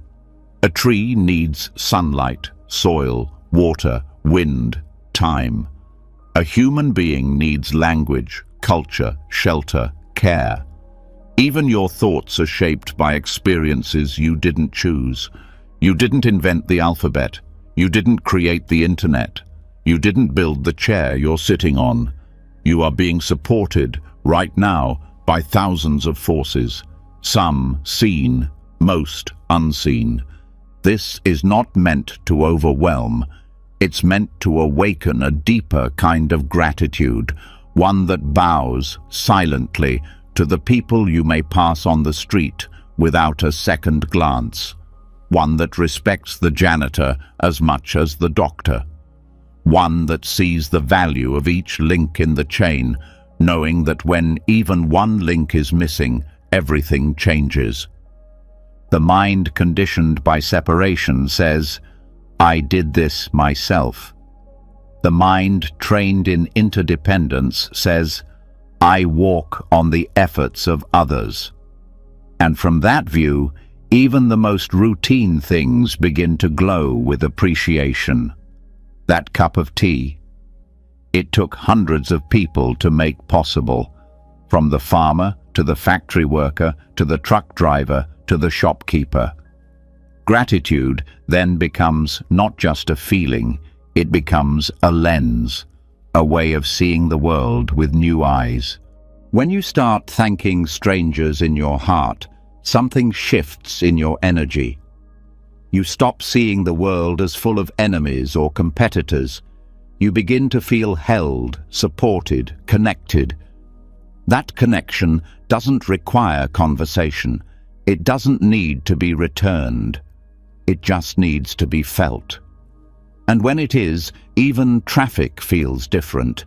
Even waiting in line becomes a reflection of human rhythm, not as an inconvenience, but as a shared experience.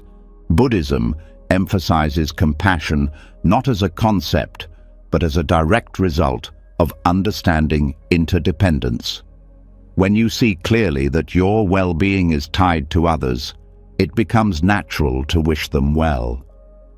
Even if they'll never know, even if they'll never thank you back, because the point is not to be seen as good. The point is to recognize goodness as a shared responsibility. There is a practice in some Buddhist traditions where practitioners dedicate the merit of their meditation to all beings, not just friends or family, but all living things. This isn't symbolic. It's a direct act of gratitude, a way of saying, because I benefit from the labor and kindness of others, I give this moment of peace to the whole. That's how wide Buddhist gratitude is. It doesn't stop at the self. It keeps moving, rippling outward. This doesn't mean ignoring injustice. It doesn't mean pretending the world is always kind. It means holding both truths at once, the pain and the beauty, the failure and the effort. Gratitude in this context is not naive. It is clear-eyed. It sees how systems work. It sees who is often invisible, and instead of forgetting them, it includes them. It thanks them. Silently, yes, but sincerely.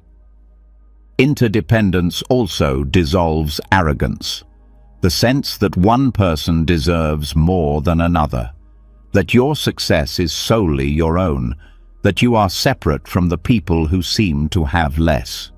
In Buddhism, this illusion of separation is called avidya, ignorance. And the practice of seeing connection is what dispels it. It's what allows the heart to open wider, not because you were told to, but because you finally see the truth. We rise and fall together. Gratitude for unseen connections also brings healing. It softens loneliness, because even when you are physically alone, you are not unsupported. Someone built the phone you use, someone stitched your blanket, someone raised the animal or grew the grain that feeds you. You are not disconnected. You are held in a vast web. And when you remember that, the ache of separation begins to ease. This awareness makes you walk differently through the world. You start to hold doors a little longer. You make eye contact with the cashier.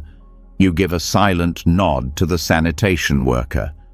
You begin to say thank you, not always out loud, but in your presence, in your choices, in the way you carry yourself. Gratitude becomes embodied. And the beauty is, this kind of gratitude is available at all times. It doesn't depend on good moods or good weather. It only depends on seeing. Seeing the intricate, sacred chain of cause and effect that makes each moment possible. And when you see it, gratitude no longer feels like a practice. It feels like a response, a natural response to the truth of being alive in a world where everything, somehow, supports everything else. Even the people who challenge you are part of this. The ones who test your patience, who push your buttons, who bring out your shadows. They too shape your growth. They reveal what still needs healing. And if seen from a place of wisdom, even that difficulty can be met with a strange kind of thanks. Not for the pain, but for the chance to respond with clarity instead of reactivity.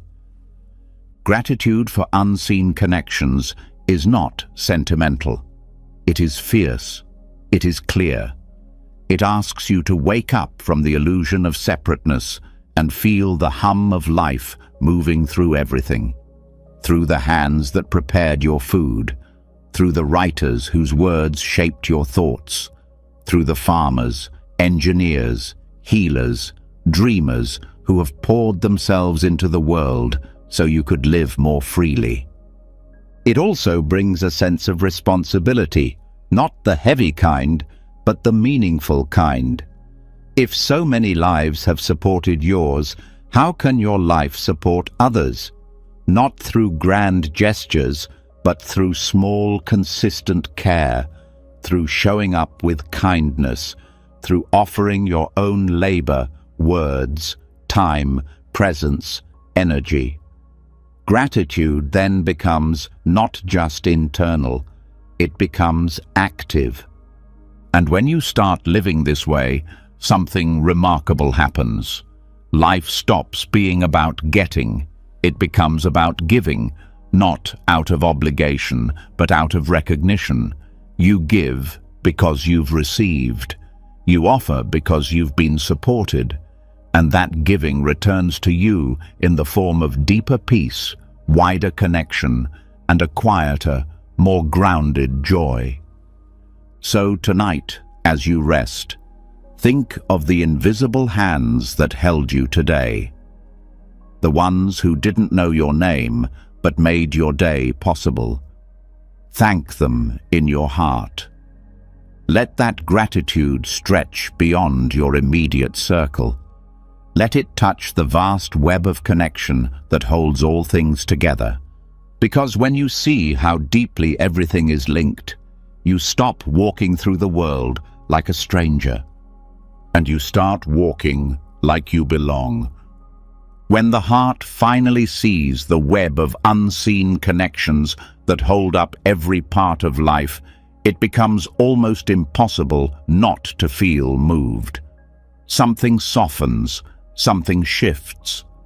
You start noticing more, appreciating more, even those who may never know the role they played in your life. But with that clarity comes another truth. Sometimes The people who impacted us the most also caused the deepest wounds. And this is where gratitude meets its hardest test. Because some things are not easy to thank. Some moments are too sharp, too heavy, too painful to wrap in a smile. This is where Buddhism turns the heart inward and asks one of its most transformative questions. What if gratitude and forgiveness are not opposites, but allies? Forgiveness is not forgetting. It's not approval. It's not about saying what happened was okay. It's about choosing to stop carrying the weight. It's about looking at the hurt and saying, "You don't get to control me anymore." In Buddhist thought, forgiveness is an act of wisdom, not weakness. It is what releases the mind from the past and allows the present to feel whole again. And that freedom, once tasted, makes room for something unexpected: gratitude. At first, the connection between gratitude and forgiveness can feel confusing. Why would you ever feel thankful for someone who hurt you? Why should pain deserve anything other than silence or resentment? But this is where the teachings go deeper. Buddhism doesn't tell you to pretend something didn't happen. It asks you to sit with what happened long enough to understand it. And in that understanding, sometimes the pain becomes a teacher. Gratitude through forgiveness doesn't come all at once. It doesn't ask you to rush. It doesn't mean turning pain into joy. It means recognizing that the wound led you somewhere. It taught you boundaries. It forced you to grow. It revealed the strength you didn't know you had. It showed you where your healing still lives. And when seen through that lens, even the most difficult relationships begin to shift. Not because the story changes, but because your relationship to the story does. In Buddhism, the mind is seen as something that can be trained, just like the body. And holding on to resentment is like holding a flame, expecting the other person to burn. The one who holds the anger is the one who suffers. Forgiveness is the act of putting the flame down, not for the benefit of the other, but for your own peace. And in the quiet that follows, space opens up. And in that space, gratitude can begin again. Forgiveness is not a single act. It is a practice, a returning, a slow, sometimes painful unwinding of the story you've carried. And every time you let go, even just a little, you make room for something lighter, something that isn't built from defense or pain. Gratitude then becomes a natural response to that freedom. Not gratitude for the pain itself, but for the strength that came from surviving it, for the clarity that came from the fall, for the way you got up again. Buddhist psychology speaks often of dukkha, suffering or dissatisfaction, as a natural part of life. Everyone carries it. Everyone has been hurt. Everyone has hurt others. This shared human truth is what makes compassion possible. And it's also what makes forgiveness necessary. Because if we are all flawed, if we are all learning, then withholding forgiveness becomes a way of holding ourselves back too. The walls we build to keep others out also keep our own gratitude from flowing freely. Gratitude is a form of presence, and resentment ties us to the past. When you forgive, you free yourself to return to now. You stop rehearsing the story. You stop trying to win the argument in your head. You stop needing to be right. And in the silence that follows, you start noticing things again. The way the sun hits the table, the way your body still breathes, the way someone smiled at you today. All of that was there before. You just couldn't feel it through the fog of holding on. Forgiveness also allows you to reclaim parts of yourself that were frozen in time. The version of you that was silenced, the part that became guarded, the softness that once trusted. These are not things to discard. They are parts of you waiting to be welcomed back. And gratitude grows when you stop needing to be at war with yourself.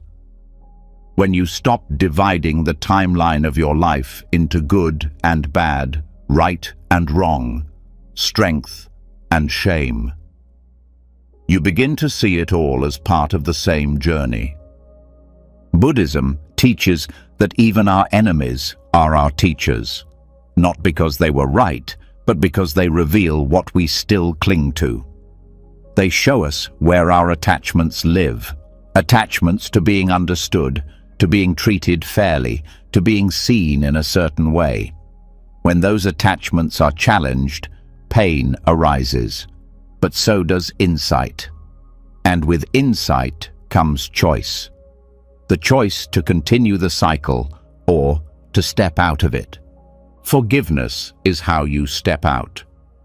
Gratitude is what meets you when you do. There's a chant often used in loving-kindness meditation.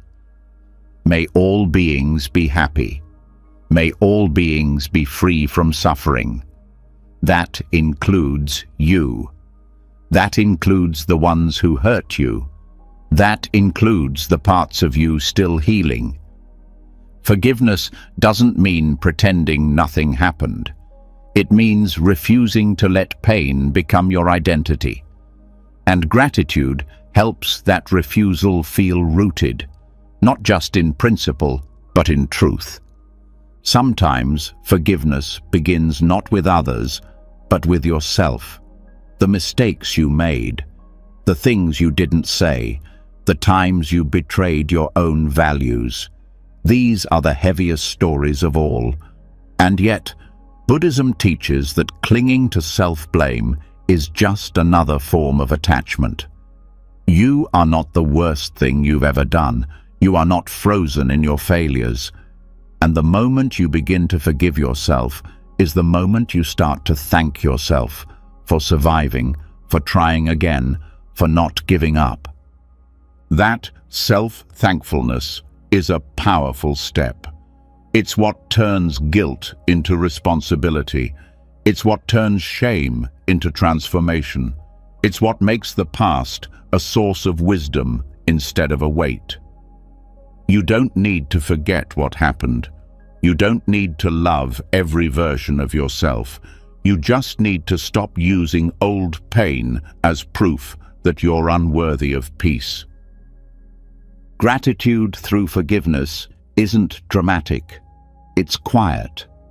It shows up in how gently you start talking to yourself, in how you stop seeking revenge in your thoughts, in how you stop rehearsing comebacks and start reclaiming your energy.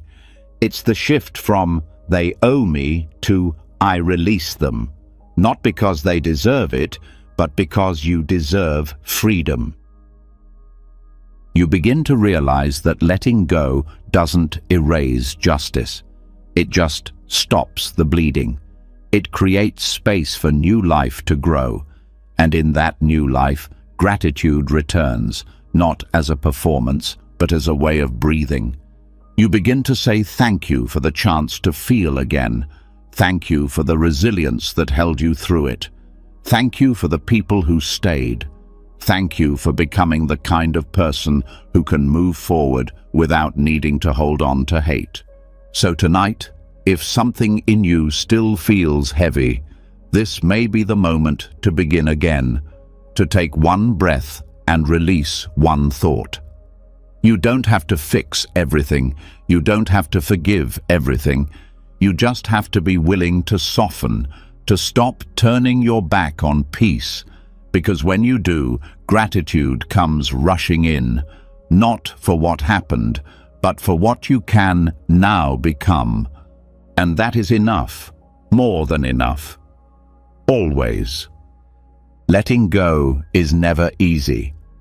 But forgiveness creates a rare kind of silence, the kind that feels like fresh air after a long storm. And in that space, something soft begins to rise, something that doesn't need explanation or permission, something that's always been there, steady and quiet, even when everything else fell apart. Your breath, the constant that never left, the companion you didn't realize was guiding you all along.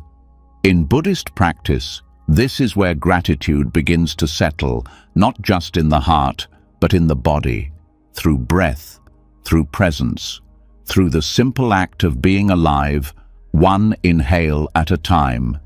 Breath is the one thing that connects every moment of your life.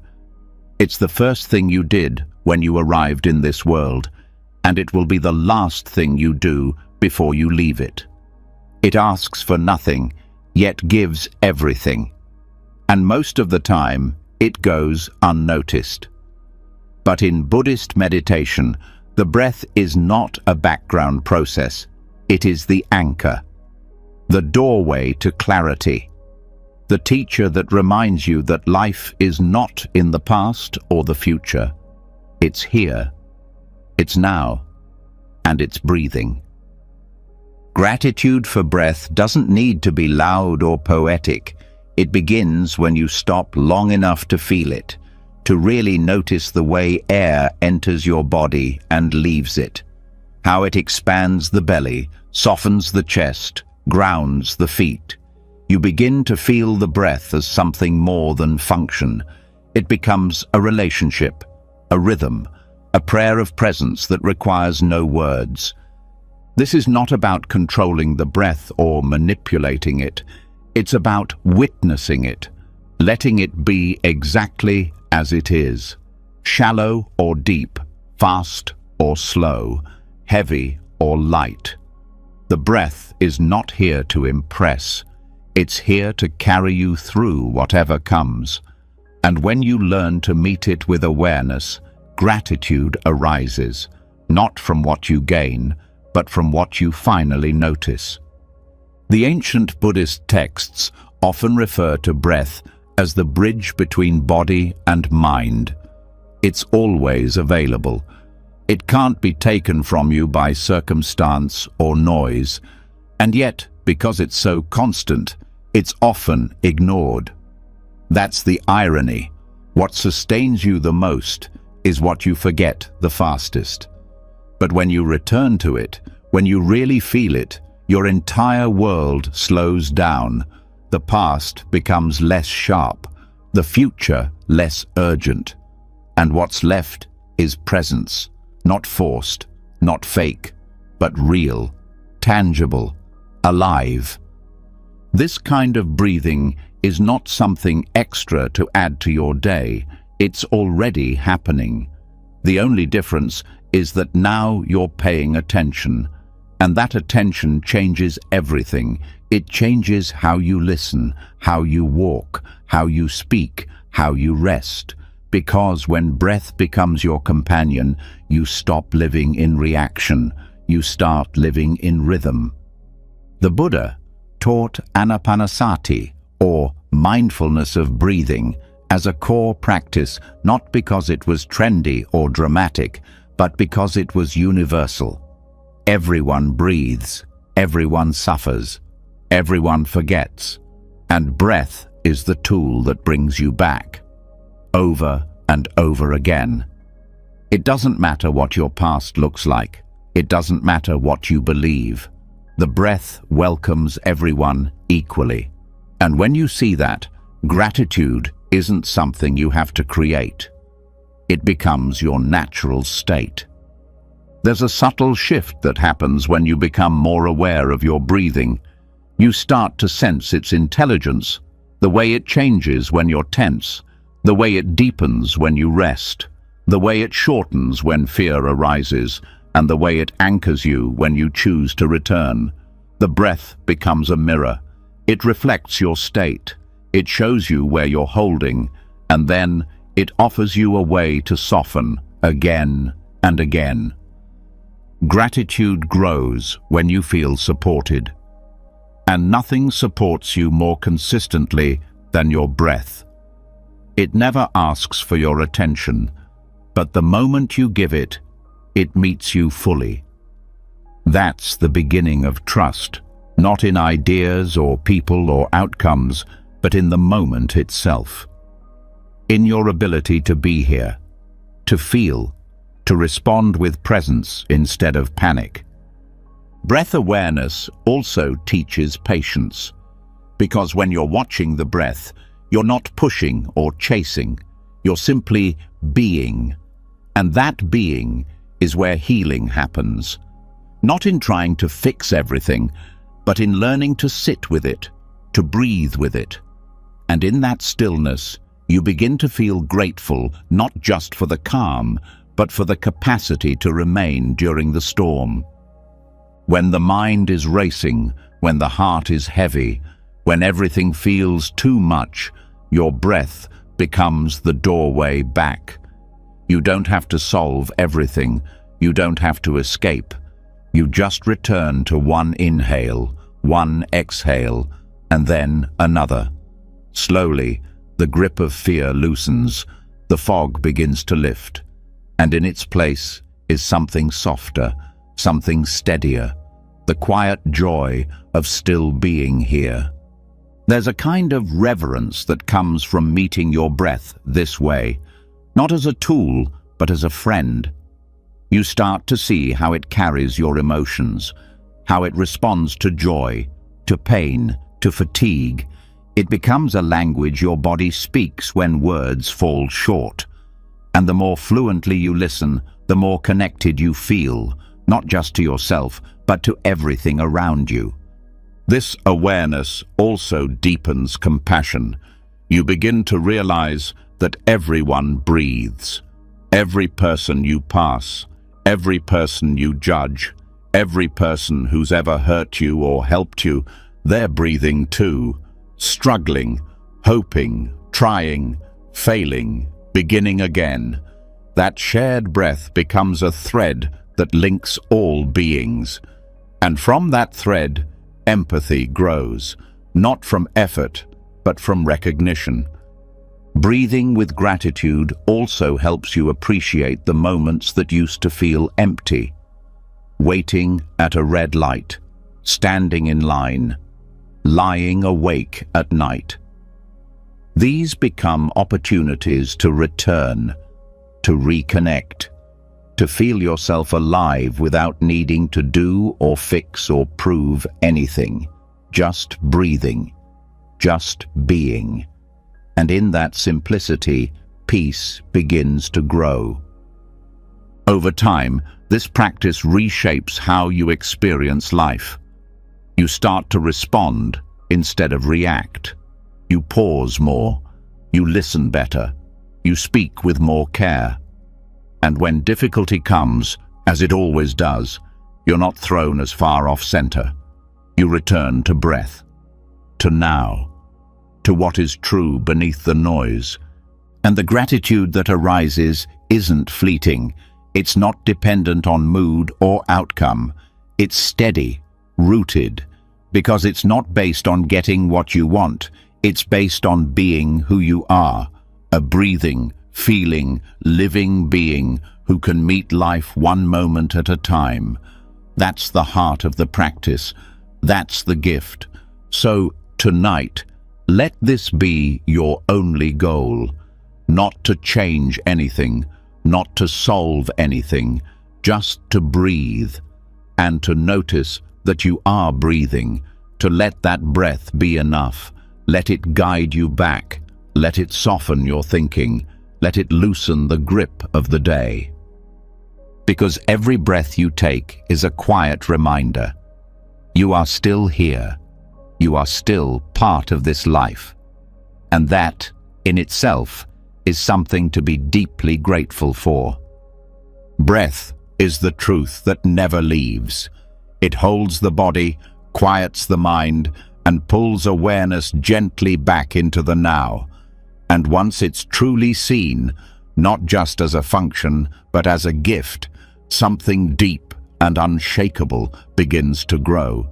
A new kind of respect for life, a steady sense of thankfulness for what has always been freely given. But there's something else that often stands in the way of that thankfulness, a silent barrier that grows quietly in the background of modern life. Entitlement, the belief, spoken or not, that more is owed, that comfort should be guaranteed, that life is failing if it doesn't unfold according to preference. In Buddhist thought, this is not just a mindset, it's a form of suffering, and the antidote isn't more success or validation, it's gratitude. Entitlement whispers that the world should serve the individual, that the discomfort of waiting, the inconvenience of limits, the absence of ease is something unjust. It turns blessings into expectations. It transforms support into assumed standards. And once that shift occurs, appreciation dries up. Not because the world has stopped giving, but because the mind has stopped recognizing it. Buddhism doesn't condemn entitlement with anger, it meets it with clarity. It reveals how this grasping, this expectation, this silent demand for life to be tailored around personal wants is a cause of constant frustration, and it shows how gratitude is not just a solution, it's freedom. Modern life trains the mind to expect fast service, constant affirmation, endless choices. It offers convenience that becomes invisible and then expected. But what begins as progress quietly morphs into assumption. You forget that clean water is a miracle, that electricity is an invisible kindness, that the ability to read, to walk, to speak, to choose, none of these were guaranteed. When those things stop being seen, life begins to feel insufficient. And the truth is, it's not life that changed, it's perception. Gratitude reverses that perception. It asks the mind to slow down, to look again, to stop treating what is available as what is owed, because nothing is truly owed, not breath, not shelter, not kindness. And yet, these things exist. They meet us, sustain us, support us through even the hardest days. When you stop to feel that, entitlement begins to dissolve. It can't survive in the same space as sincere appreciation.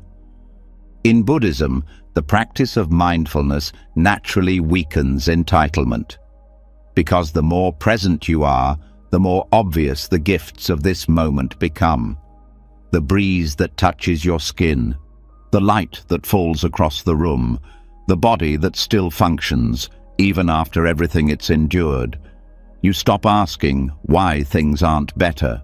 You start feeling stunned that they work at all, that anything works, that, despite all your flaws and struggles, this moment is still happening, and it's enough. Entitlement is a mind obsessed with comparison. It constantly measures what others have and what's missing. Gratitude, on the other hand, is rooted in direct experience. It doesn't care what someone else owns. It feels full because it finally notices what's already here. And when the mind moves from comparison to connection, suffering starts to fade. One of the core teachings of Buddhism is that clinging causes pain.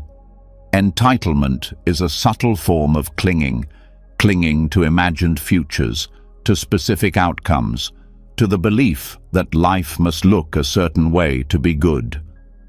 But when that clinging is released, when the heart bows to reality as it is, a different energy arises. Not defeat, not resignation, but deep reverence. Reverence for this body, this breath, this day, this chance to begin again. Entitlement also disconnects people from one another. It assumes others exist to meet your needs, that their labor, time, and effort should align with your convenience. But gratitude reconnects. It sees effort. It honors contribution. It acknowledges that someone, somewhere, is helping hold your world together. The delivery driver, the factory worker, the translator, the coder, the teacher. Gratitude dissolves hierarchy. It replaces demand with humility. In monastic life, Buddhist monks rely entirely on the generosity of others. They do not buy or prepare their own meals. They walk silently with their bowls, receiving what is offered, not as a right, but as a gift. This practice is not about poverty. It is about perspective. It is about learning to receive with thankfulness and to let go of the illusion of control. Every meal becomes a lesson in humility.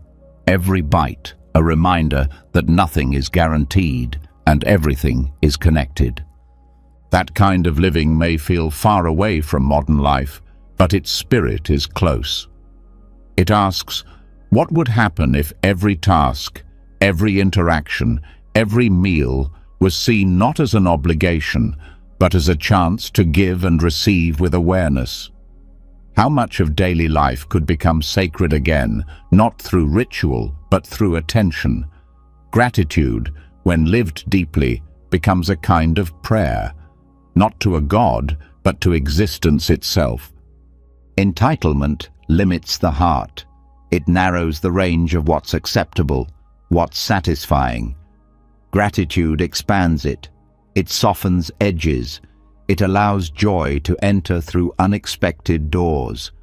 A cold drink on a hot day, a moment of silence, a kind glance from a stranger. None of these require perfection. They only require noticing. And when noticing becomes a habit, the world begins to bloom. There's also a psychological cost to entitlement. It creates anxiety, the constant fear that you're not getting what you deserve, the endless scanning for signs of unfairness, of being overlooked. But gratitude relaxes that fear. It doesn't deny injustice. It just doesn't let it define everything. It allows you to feel full, even in the middle of imperfection. That fullness is what leads to inner peace. Reversing entitlement isn't about guilt. It's about awareness. It's about seeing that the line between enough and not enough is created by the mind, and that when you change how you see, you change how you live. Buddhism doesn't ask you to shame yourself for wanting more. It simply asks you to look closely, to ask, is this want rooted in joy or in fear? Is this expectation making me kinder or more bitter? And most of all, is it blocking me from seeing what's already here? Gratitude also invites participation. Entitlement waits to be served. Gratitude asks, how can I serve? It moves from I deserve to I appreciate, from I need more to I can give more. And that shift changes relationships, work, rest, and even how you view your own life. Because when you stop needing life to owe you something, you begin to offer your life back to others. This doesn't mean becoming passive. Gratitude doesn't cancel ambition. It just purifies it. You can strive without needing to conquer. You can grow without needing to compare. You can seek improvement without being at war with what is. That's the beauty of Buddhist gratitude. It includes action, but removes aggression. Over time, living without entitlement brings a kind of joy that's impossible to fake. A quiet contentment that doesn't rely on praise, progress, or proof. It's a joy that lives in the details, in the sound of your own breath, in the feel of water on your hands, in the fact that you woke up today, again, with a chance to begin. That's not small, that's everything. And it's available now, not after you achieve more, not after you get what you want. Now, this moment, this breath, this body, this life. So, as you rest tonight, reflect gently. Is there anything you've been expecting without noticing? Any quiet blessings you've started treating like background noise? Let your mind bow, not in shame, but in awakening. Let it return to what's already here. And from that return, let gratitude rise, not as an emotion, but as a way of seeing, a way of walking, a way of living that says over and over again, this is not owed, and yet it is given. And that is more than enough. When the weight of expectation begins to fall away and gratitude takes its place, life starts to feel less like a transaction and more like a gift. The heart becomes lighter, the mind less demanding. But even with this newfound appreciation, there's still another voice that often lingers in the background, a voice that speaks in worry, that replays what-ifs, that trembles in the face of uncertainty. Anxiety. It wraps itself around the unknown, grips tightly onto control, and feeds on the illusion that danger is always near. But within the teachings of Buddhism, there's a quiet but powerful counterforce. Not resistance, not suppression, gratitude. Anxiety thrives in the future. It grows in the space between now and the next possible outcome. It paints scenarios, spins stories, and convinces the mind that safety can only come from predicting everything. But gratitude lives elsewhere. It lives in this breath, in this moment. It calls attention back from the imagined threat and places it gently in what is real, what is immediate, what is undeniably happening right now. And when the mind starts to settle in the present, anxiety begins to lose its grip. Buddhist practice doesn't deny fear, it doesn't shame it or try to erase it. It acknowledges that worry is part of being human, but it also teaches that not every thought deserves belief, that not every fear needs to become a prison. Gratitude becomes the tool that reminds the nervous system that not everything is going wrong. That even in difficulty, there are things that are stable, things that are working, things that are worthy of thanks. When fear rises, it narrows attention. It zooms in on the worst-case scenario. It pushes the body into tension, shortens the breath, floods the mind with what-ifs. But when gratitude enters, it opens attention again. It expands the frame. It gently shifts focus to what is supporting you, even in this moment of unease. The chair beneath you, the breath moving steadily, the body that, though anxious, is still carrying you. You begin to notice that anxiety is only one part of the experience. It is not the whole truth. Gratitude acts like an anchor, not because it denies the storm, but because it keeps you from being swept away by it. In Buddhist meditation, when fear arises, the instruction is not to fight it, but to stay with it, breathe with it, and notice what else is here. That's where gratitude lives, in the small spaces around fear, in the details you've forgotten while your thoughts raced toward disaster, the feeling of your feet on the floor, the sound of a bird outside, the fact that you are still breathing, still thinking, still able to make choices. Gratitude doesn't require the fear to vanish. It just invites you to widen your view. The more you practice this, the more natural it becomes. The mind, trained by modern life to expect constant danger, begins to rewire itself. It stops scanning for what might go wrong and starts recognizing what is already going right. This is not toxic positivity. This is awareness. Honest awareness of the full picture.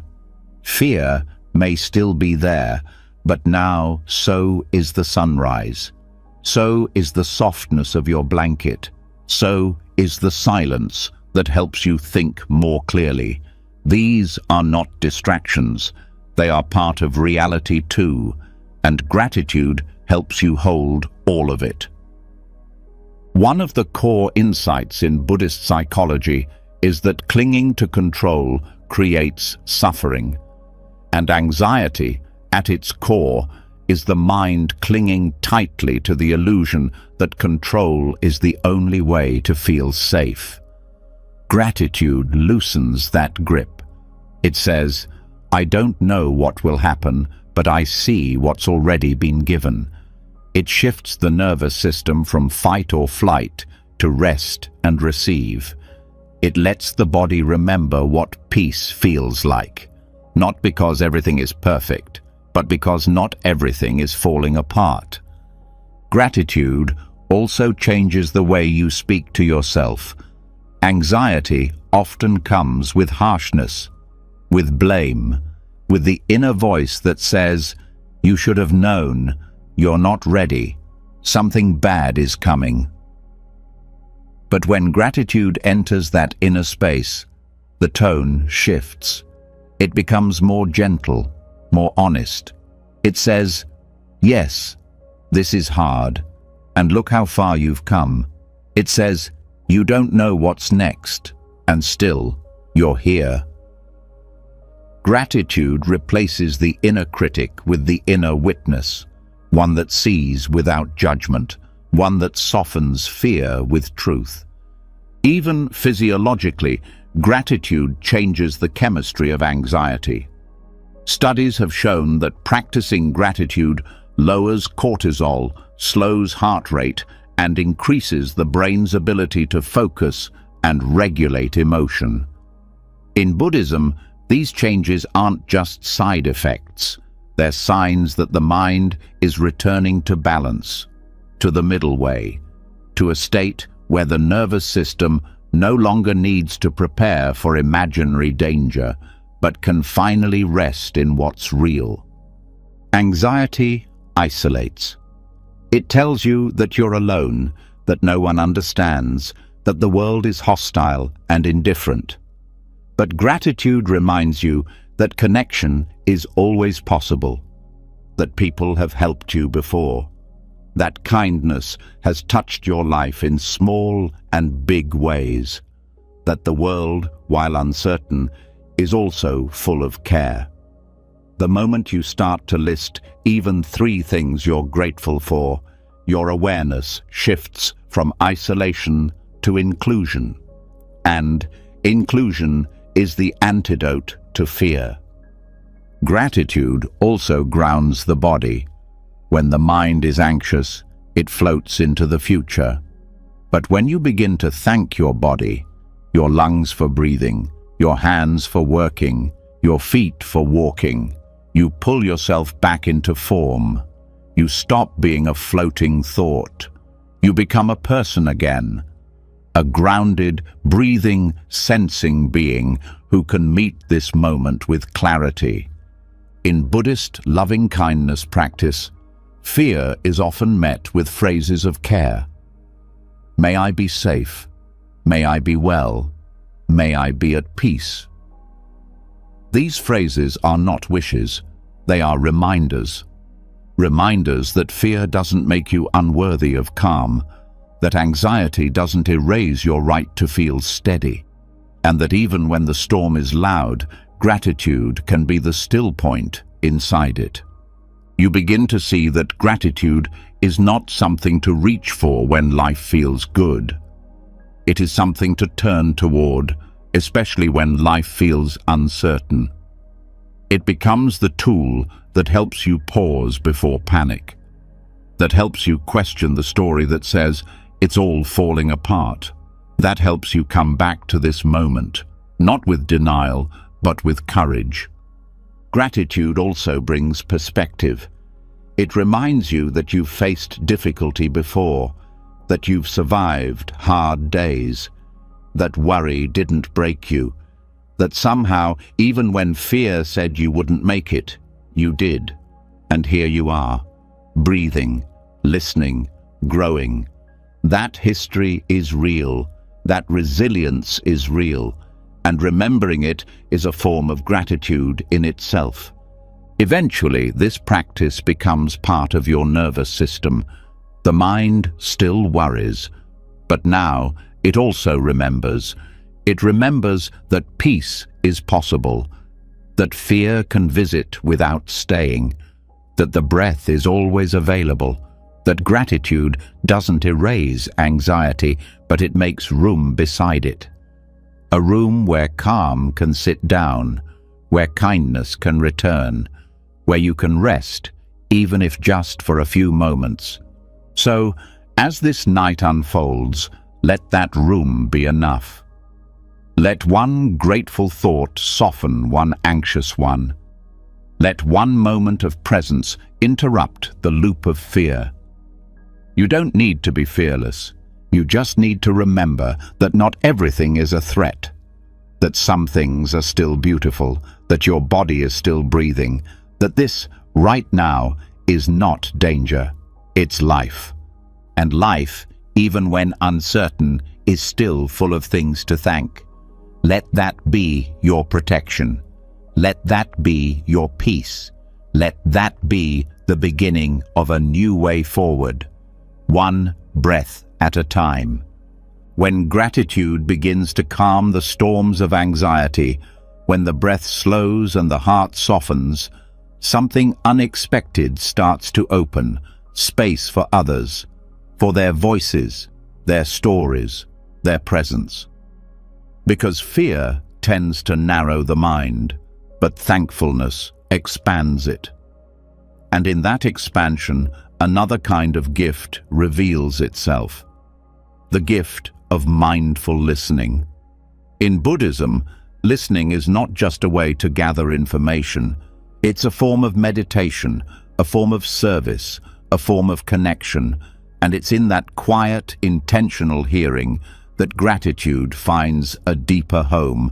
Most people aren't truly heard. In conversations, they're often met with interruption, judgment, distraction, or silence that's waiting to speak again. But when someone listens with their full presence, something shifts. Defenses lower, trust builds, the speaker softens, the listener awakens, and between them, a kind of invisible gratitude begins to grow, not because anything was solved, but because one soul finally met another without noise in the way. Mindful listening means being fully where you are. No planning your response, no forming conclusions, no multitasking in your mind. Just hearing, noticing tone, body language, the pauses between words, feeling the emotional current, not just the content. It's not passive, it's active presence. It says, right now, your words matter. Right now, I'm not trying to fix you, change you, or out-talk you. I'm simply here.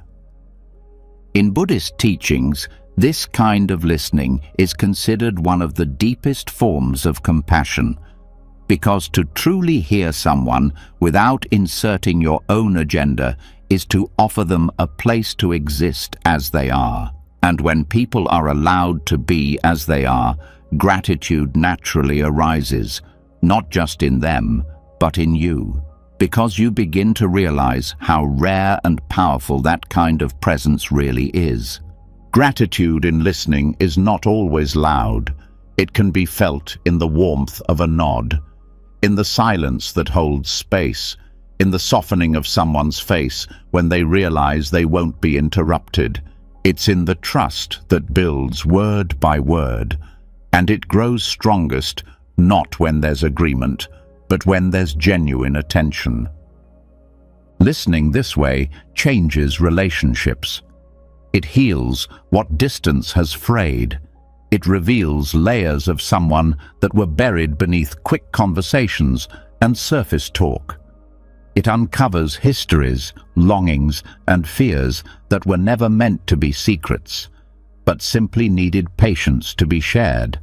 And the listener, through that patience, receives something more valuable than any clever reply. They receive truth, vulnerable, living truth. Gratitude deepens in that truth, because when you listen deeply, you begin to see the effort it takes for someone to speak their truth, the courage it takes to show up, the trust it takes to be open. And suddenly, you're not just hearing words, you're witnessing a gift, a moment that could have passed unnoticed, but instead becomes sacred. Buddhism teaches that every person is a mirror, and when you listen without judgment, what you hear in them often reflects what lives in you. Their fears touch your own. Their joys remind you of forgotten happiness. Their confusion echoes your own searching.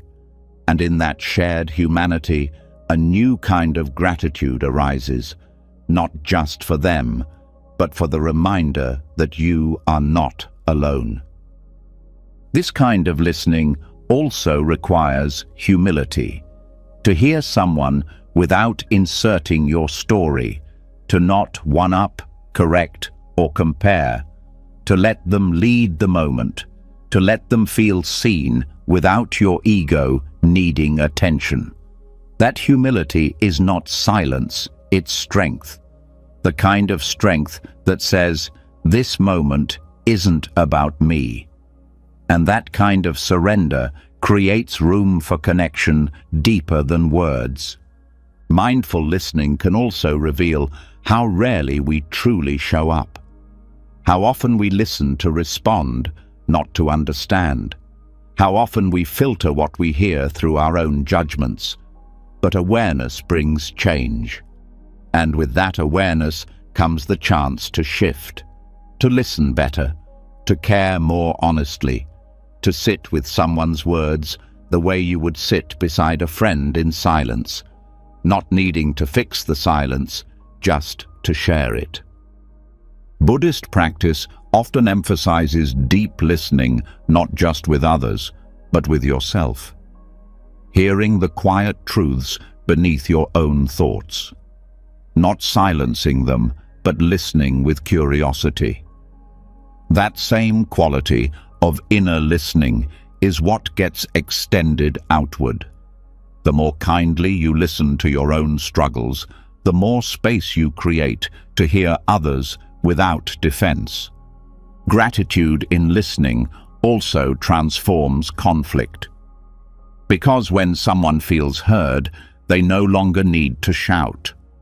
When they feel understood, even if not agreed with, the edge begins to dull. Tension drops. And what remains is a human being who, like you, wants to be known, not judged. Gratitude in these moments isn't about being right. It's about recognizing the courage it takes to speak and the compassion it takes to hear. This doesn't mean agreeing with everything. It means honoring someone's experience as real, even if it's different from your own.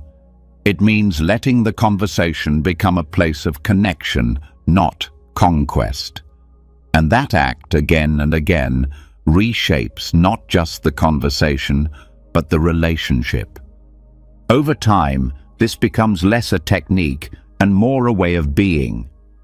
You walk into conversations not to defend, but to discover, not to teach, but to understand. And as you listen more mindfully, the world begins to open. Strangers become more human. Loved ones feel safer, and gratitude grows, not for what was said, but for the space that was created. This practice also trains the mind to slow down, to not rush toward the next thing, to linger in the now. And that slowness is healing, because it reminds both people that presence is still possible, that depth still exists, that connection isn't lost, it's just hidden beneath hurry and habit. But once you slow down enough to hear it, it returns. Gratitude in mindful listening becomes a kind of nourishment. For the speaker, it's the nourishment of being received. For the listener, it's the nourishment of being useful without fixing. And for the relationship, it's the nourishment of trust quietly growing, not from big gestures, but from consistent presence. So tonight, let this reflection settle in your heart. Think of one person you spoke with recently. Ask yourself, did I hear them fully? Did I let them finish? Did I hold their story like it mattered? Not to guilt yourself, but to remind yourself of the power you hold. The power to create safety, healing, and appreciation just by listening differently. Because in the end, deep listening is an act of love. And love, when met with awareness, always leads to gratitude. Let that be your practice. Let that be your presence. Let that be the reason someone, someday, breathes a little easier just because you were willing to hear. When the mind slows enough to truly hear another, when attention becomes a form of love and presence replaces interruption, something rare is restored. Trust, connection, a feeling of being part of something deeper than the self. But even within that depth, another tension often remains quietly in the background, a pressure that says, do more, be more, fix more. The voice that tells you rest is laziness, stillness is unproductive, and that peace must be earned through endless motion. This is where gratitude meets one of its most surprising teachers, the art of non-striving. Non-striving doesn't mean giving up. It means giving yourself back. Back from the constant pull of becoming someone else, from the constant effort to improve, to outdo, to keep chasing some future version of fulfillment. In Buddhist practice, non-striving is not laziness, it is clarity. It is the realization that true peace does not come from force. It comes from letting go of the need to force anything at all. Gratitude, when rooted in non-striving, no longer waits for conditions to be perfect. It begins to see that this moment, just as it is, holds enough. That the self, just as it is not broken or behind. It is breathing. It is alive. It is worthy of appreciation, not because of what it might become, but because of what it already is. And when this truth is seen clearly, the constant striving begins to lose its grip. Modern culture thrives on the idea that more effort equals more worth. But Buddhism teaches something radical, that inner peace does not grow from struggle, it grows from awareness, from noticing what is already here, from stopping the chase long enough to see that many of the things you've been reaching for are already in your hands, and that realization shifts something deep. It replaces the stress of not yet with the stillness of already. This does not mean passivity. It means presence.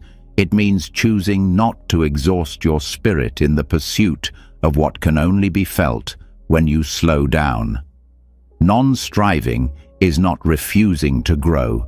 It's refusing to grind your soul down in the name of proving your worth. It's a return to enoughness, a soft thank you to yourself for all the ways you've tried, and an even softer whisper that says, you don't have to try so hard. to be here. In meditation, non-striving is a foundational attitude. The breath is not forced. The thoughts are not silenced by will. The body is not pushed to conform. Everything is allowed to be as it is. And in that permission, something else begins to emerge. Gratitude. Not because something was achieved, but because nothing needed to be. You begin to see that peace was never the prize at the end of striving. It was the space that opened when you stopped striving. Gratitude in non-striving feels different. It's quieter, more grounded. It's not the excitement of accomplishment, it's the relief of release. It's the softening of the shoulders, the exhale that says, I can rest now. It's the deep recognition that being alive is already enough reason to say thank you. That being able to sit still, to breathe, to exist without demand is not a failure of productivity. It is the essence of being human. Non-striving also invites trust. Trust that life is unfolding in ways you don't have to micromanage. That growth happens in the pauses. That healing doesn't always require effort. It sometimes just requires space. Gratitude flourishes in that trust. It no longer hinges on control. It no longer waits for achievement. It becomes the natural response to the freedom of being allowed to be as you are. In a world that celebrates hustle, non-striving is a rebellion of the gentlest kind. It says, I will not sacrifice my inner peace for someone else's idea of success. It says, I will not make my worth dependent on how much I do. It says, I will listen to the rhythm of my own breath, my own body, my own heart. And in that listening, thankfulness returns, not as a practice, but as a homecoming. Even the simplest actions feel different when done without striving. Walking becomes a gift. Eating becomes a meditation. Speaking becomes intentional. You stop rushing through life and start meeting it, moment by moment, without the pressure to win, without the fear of falling behind. You begin to see that nothing needs to be added to this moment for it to be worthy of your full attention. Buddhism teaches that striving often comes from aversion to what is, and that aversion creates suffering. Non-striving, then, is a form of compassion, a way of saying, this is difficult, but I do not need to run from it. A way of meeting pain without resistance, of meeting joy without grasping, of meeting the present without needing to improve it. Gratitude grows in that space, because once the need to change everything fades, the beauty of what already exists comes into view. Letting go of striving also reveals how much of life's beauty is subtle. The smile you almost missed, the moment of silence before a response, the feeling of your feet on the floor after a long day. These are not achievements, they are experiences. And when you stop measuring your life in progress, you start noticing your life in presence. Gratitude then becomes not a reaction to big moments, but a way of being with small ones. Non-striving also teaches you to relate to yourself differently. You stop demanding constant improvement. You stop evaluating every emotion. You stop fixing yourself like a broken machine. Instead, you begin to treat yourself like a friend. You begin to appreciate your own rhythms. You begin to rest without guilt. And in that rest, your nervous system begins to heal. Your inner voice becomes kinder. Your heart becomes more open, not because you earned it, but because you allowed it. This permission changes everything. It changes how you approach your goals. You still care, you still move forward, but now you're not chasing, you're participating, you're not pushing, you're engaging. And because your worth is no longer tied to the outcome, you can actually enjoy the process. That joy is a form of gratitude, one that grows without effort, because it's no longer afraid. Buddhist teachers often speak of the middle way, a path between indulgence and denial, between apathy and over-effort. Non-striving lives on that path. It holds both care and ease. It says you can move forward without force. You can desire growth without demanding perfection. You can live with intention without sacrificing your peace. Over time, this way of living begins to reshape your inner world. The noise quiets, the urgency fades, and in its place, a steady gratitude begins to grow, not for what might come, but for what is already here, the breath, the moment, the simple truth that even without doing more, you are still worthy of peace. So tonight, let yourself rest in that truth. Let your body unwind. Let your thoughts pass like clouds. You don't have to figure it all out. You don't have to achieve anything. You are allowed to simply be. And in that being, let gratitude find you. Not as a goal, but as a reflection of the freedom that only comes when you stop trying to be anywhere but here, when the pressure to constantly improve finally dissolves, when the mind no longer clings to some distant ideal and begins to settle into the quiet richness of what already is. Something soft and strong begins to bloom. You start to notice more. You breathe easier. You listen more deeply. You walk through life with less resistance.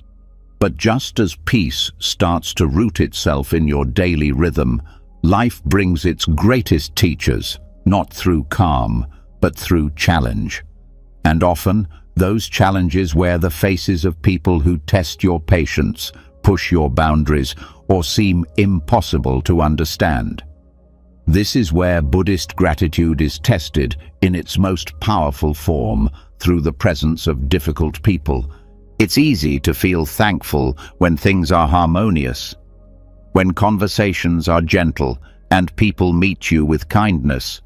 But true transformation happens when you can look at someone who irritates, frustrates, or confuses you and find within yourself not just tolerance, but genuine appreciation for what they're teaching you. This doesn't mean accepting abuse or allowing harm. It means understanding that every person who disturbs your peace reveals something about the peace that still depends on conditions. Buddhism teaches that people are not problems to solve. They are mirrors. Every reaction, every discomfort, every emotional spike is a signal pointing inward. Difficult people often shine light on the places in you that are still reactive, still unhealed, still holding tight. And while the instinct may be to shut them out, push them away, or label them, the deeper practice is to turn toward the discomfort, not to agree with it, but to understand it. Gratitude begins when you realize that these people are helping you see yourself more clearly. This is not a romantic idea, it's hard work. Some personalities simply don't click. Some interactions leave bruises, some conversations feel like battles. But Buddhist wisdom offers a different approach, not to fight the experience or avoid it, but to inquire into it, to ask, what is this person showing me about myself? What expectations am I bringing into this moment?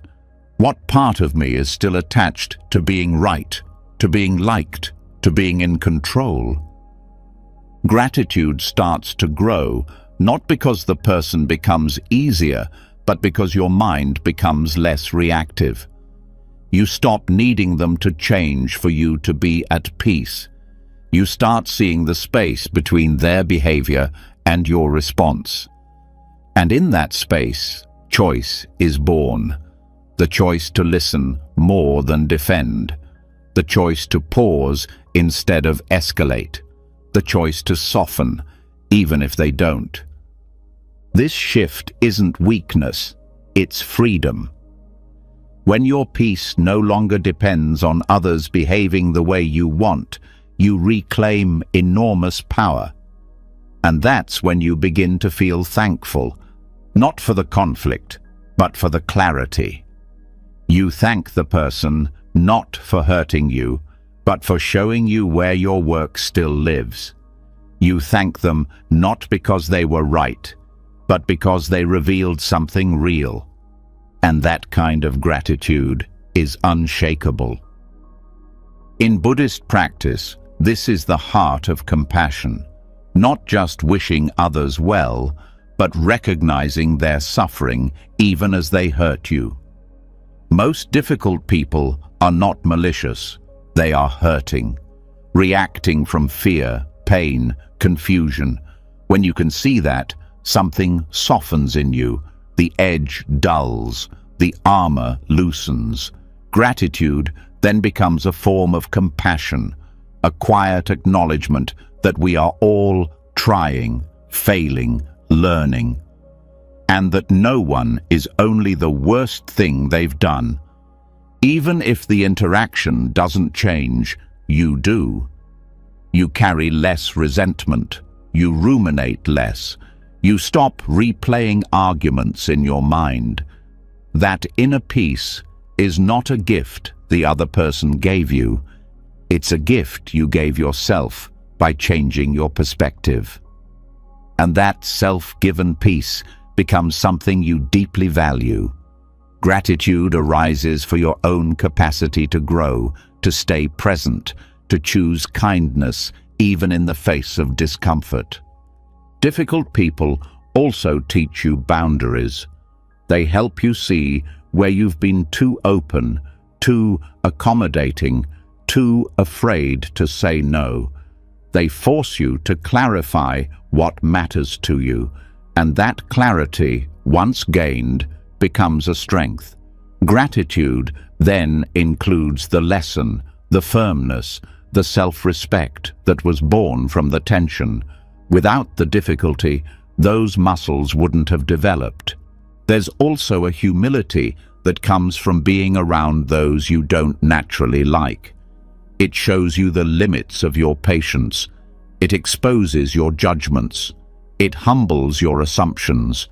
And from that humility, a deeper gratitude arises, not just for the lesson, but for the opportunity to choose love in a place where it doesn't come easy. That choice makes your compassion real, not theoretical.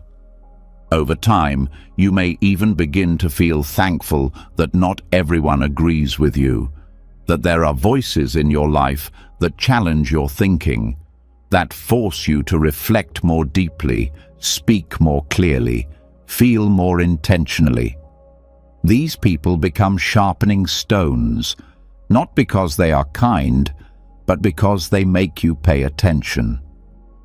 Gratitude here is not a reaction, it's a decision to grow instead of shut down.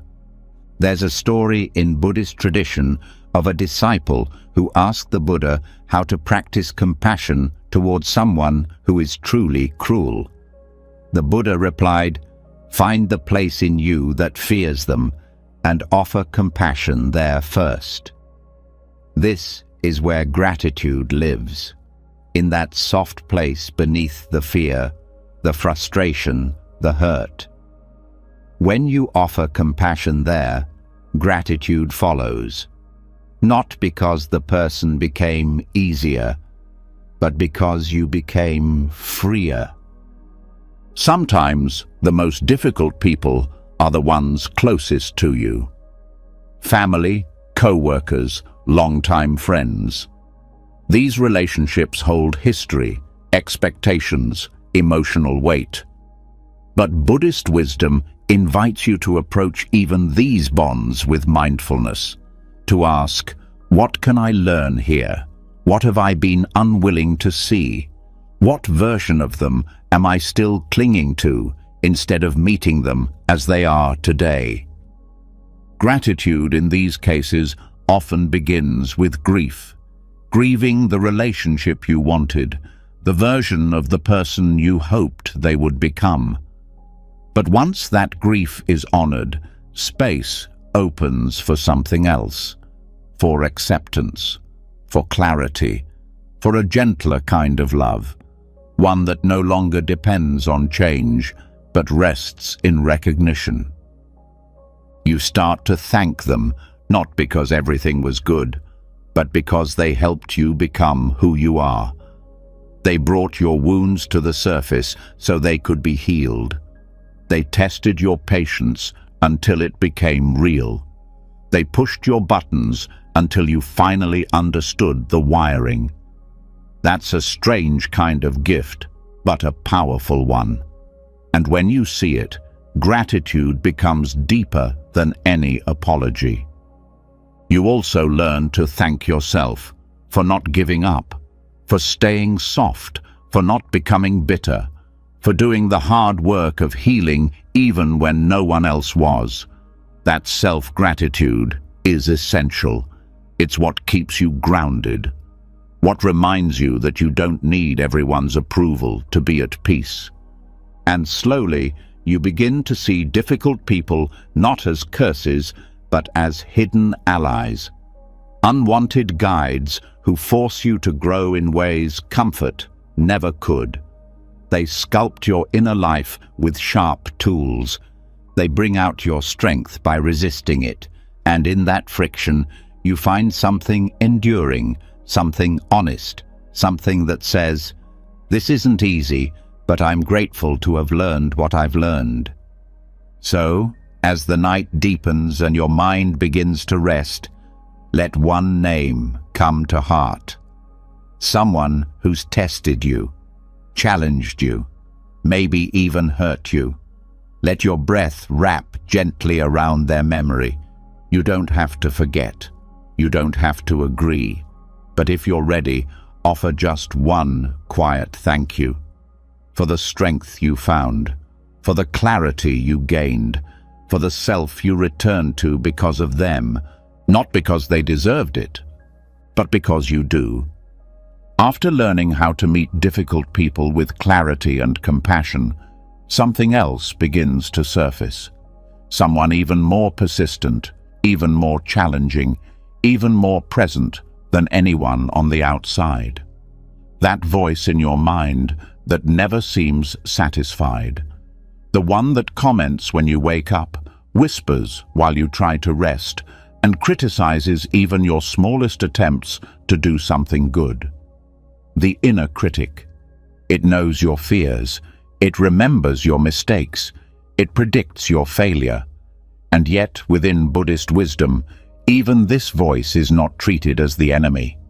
It is listened to, met with awareness, and, eventually, thanked.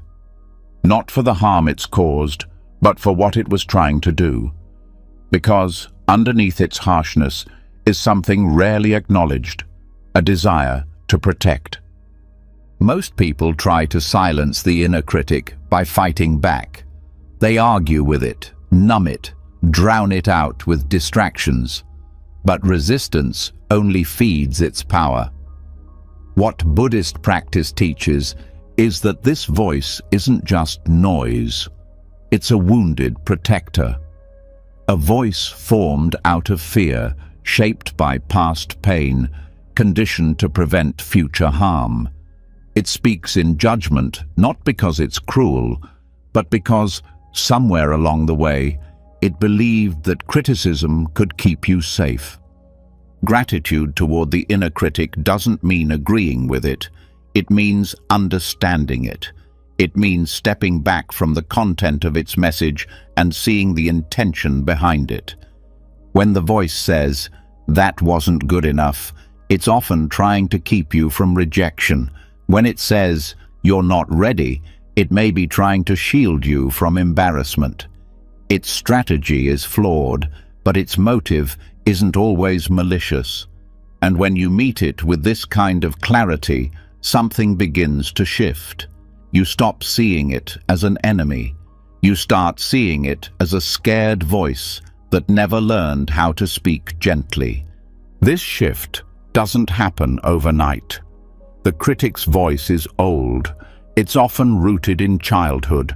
It may echo the tone of parents, teachers, or peers who demanded perfection or gave love conditionally. Over time, you internalize those messages, believing that being hard on yourself would earn safety, love, or success. But in Buddhist insight, the goal is not to erase the past, it's to understand it, because understanding brings compassion, and compassion, when turned inward, opens the door to healing. Begin by noticing the voice. When it speaks, pause. Don't push it away. Don't take it as truth. Just listen. Hear what it's saying. Feel the energy behind it. Then ask, what is this voice trying to protect me from? What fear is it trying to manage? And what would I say to it if I knew it wasn't trying to hurt me, but to help? This is where gratitude begins, not for the pain it's caused, but for the protection it tried to offer. You start to appreciate the role it played in keeping you alert, driven, cautious. You start to thank it for getting you through situations where vulnerability might have been dangerous.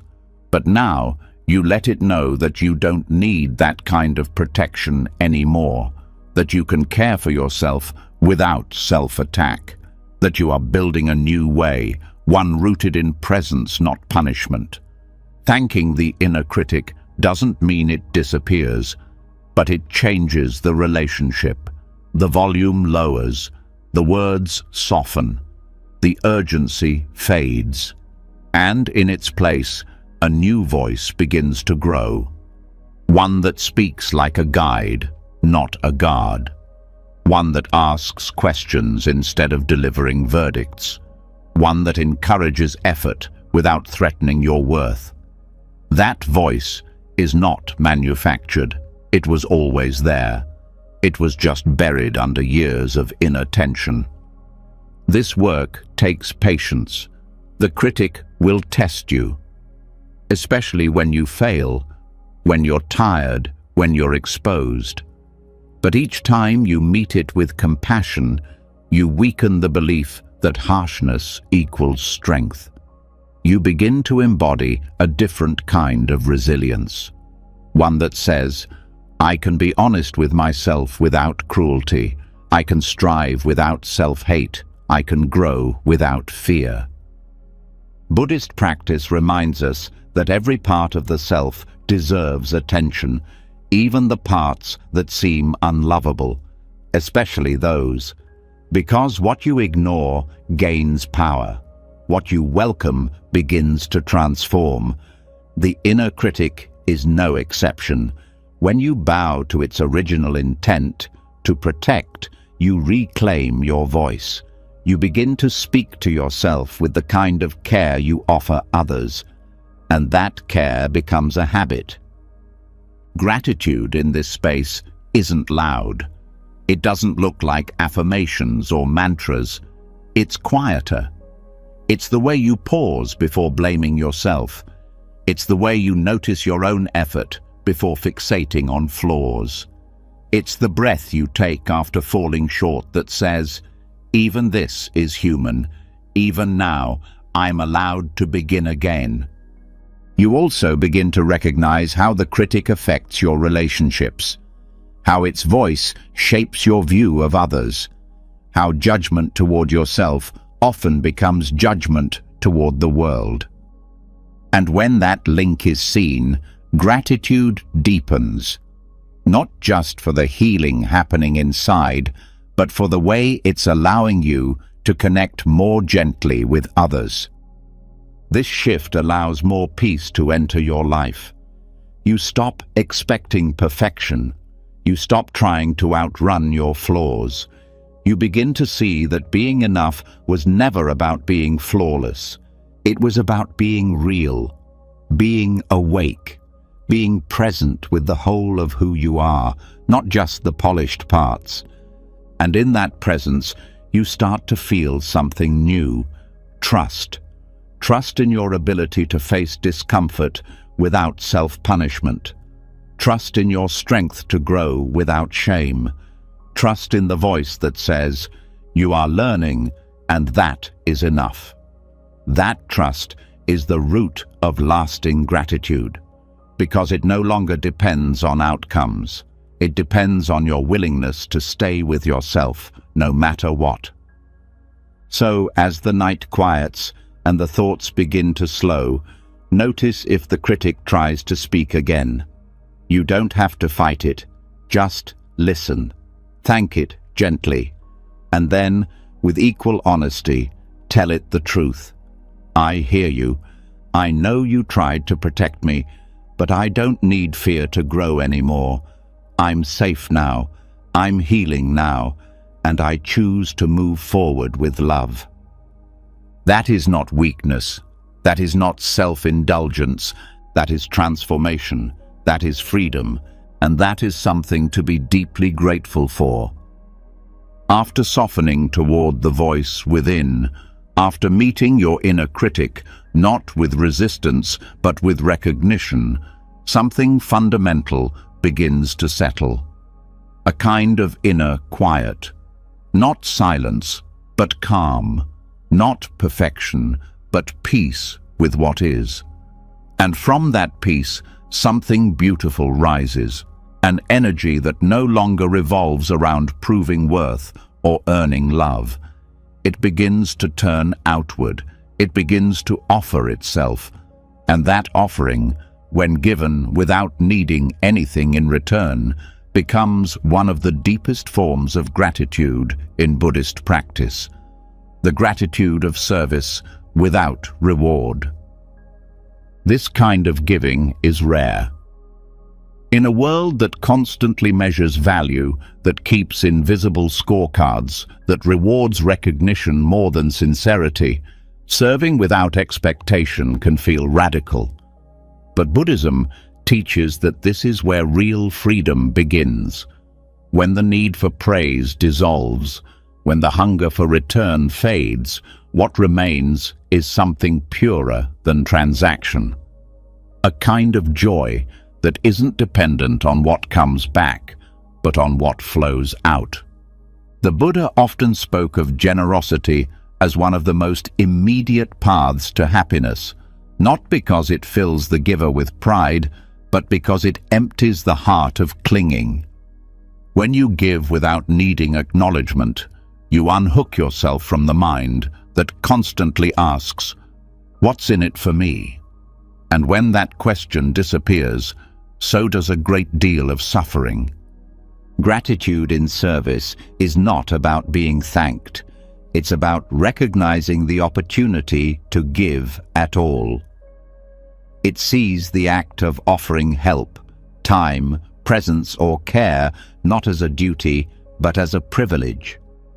It understands that to give means you have something to give, that your body, your mind, your resources, your energy, they're capable of being used to lift someone else's moment, even just a little, and that, in itself, is a miracle.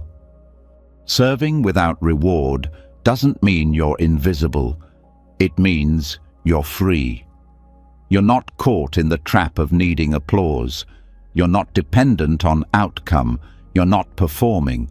You're just offering, because the offering itself is enough. In Buddhist monasteries, daily chores are done in silence and without praise. Cleaning the floor, preparing the food, sweeping the temple. Each task is approached with the same attention as meditation, No one gets awards for it, no one posts about it, but each act becomes a way of bowing to the present, a way of saying, this small thing matters. And from that smallness, a powerful sense of gratitude arises. Because when you serve like this, you're not waiting. You're not giving with strings attached. You stop calculating whether someone deserves your effort. You stop keeping mental receipts. You simply serve. And when that service is complete, you rest. Not with resentment, but with fulfillment. The kind of fulfillment that only comes from knowing you did something real. This isn't about becoming a martyr. It's not about overgiving or losing yourself.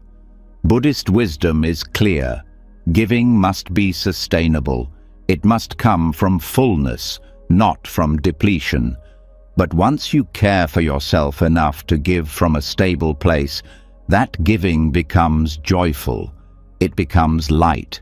It becomes something you want to do, not because you're trying to prove anything, but because it feels good to give without chains. When the mind lets go of "I gave, so I should get," it begins to open in a new way.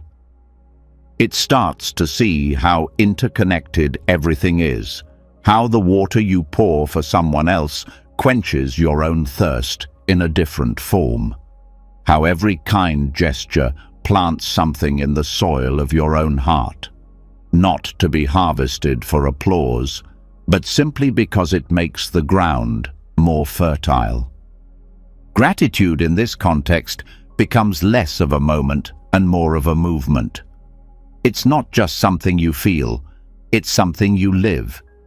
You give thanks by giving time. You give thanks by making meals.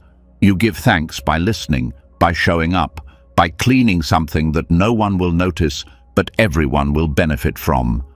That's the beauty of invisible service. It's everywhere, and it touches everything. This kind of practice also protects you, because when your giving is rooted in presence instead of outcome, you don't get burnt out as easily. You're not crushed when others don't notice. You're not bitter when there's no return. Your heart stays open because it's not giving to be filled. It's giving because it's already full, and that fullness becomes self-sustaining. You begin to notice how the act of serving, without needing anything back, actually nourishes you. It clears the mind. It softens the ego. It brings you closer to what matters. Not status, not praise, but real connection. Sometimes, the deepest acts of service are the quietest ones. Holding space for a friend's grief, picking up trash on a street no one cares about, sending kindness in thought to someone you may never meet. No ceremony, no spotlight, just intention, just love expressed through action. And in those moments, your presence becomes a prayer, not for yourself, but for the world. And that prayer is a form of gratitude so pure that it doesn't even name itself. This is also how Buddhist monks dedicate their practice, not just for their own awakening, but for the benefit of all beings. Every chant, every breath, every silent hour of sitting becomes a gift offered outward. And even though no one may see it, that offering has power. Because service done with love, even in the smallest moments, changes the energy of the world. It also changes your relationship with yourself. You stop measuring your worth by how much recognition you get. You begin to feel steady in your own sense of value. You learn to trust your quiet acts. You learn that sincerity is enough, and that trust builds something strong, a kind of dignity that doesn't need to be seen to feel real. Gratitude deepens when giving becomes natural, when it's no longer forced or calculated, when it rises spontaneously, because your heart has learned that the joy of giving is not in what returns, it's in the giving itself. So, tonight, as you let your breath slow and your body soften, reflect gently. Think of the quiet ways you've served, the unnoticed things you've done, the kindnesses no one clapped for. Let yourself feel the worth of those moments, not because they were praised, but because they were honest. Let yourself rest in the truth that giving without reward is not loss, it is liberation. And in that liberation, you'll find a gratitude that no one can take away. When the need for praise falls away and service becomes its own reward, gratitude stops being something you chase. It starts being something you live. It moves through your hands, your choices, your quiet acts of care. But even with that depth of giving, modern life has a way of sweeping you back into its current.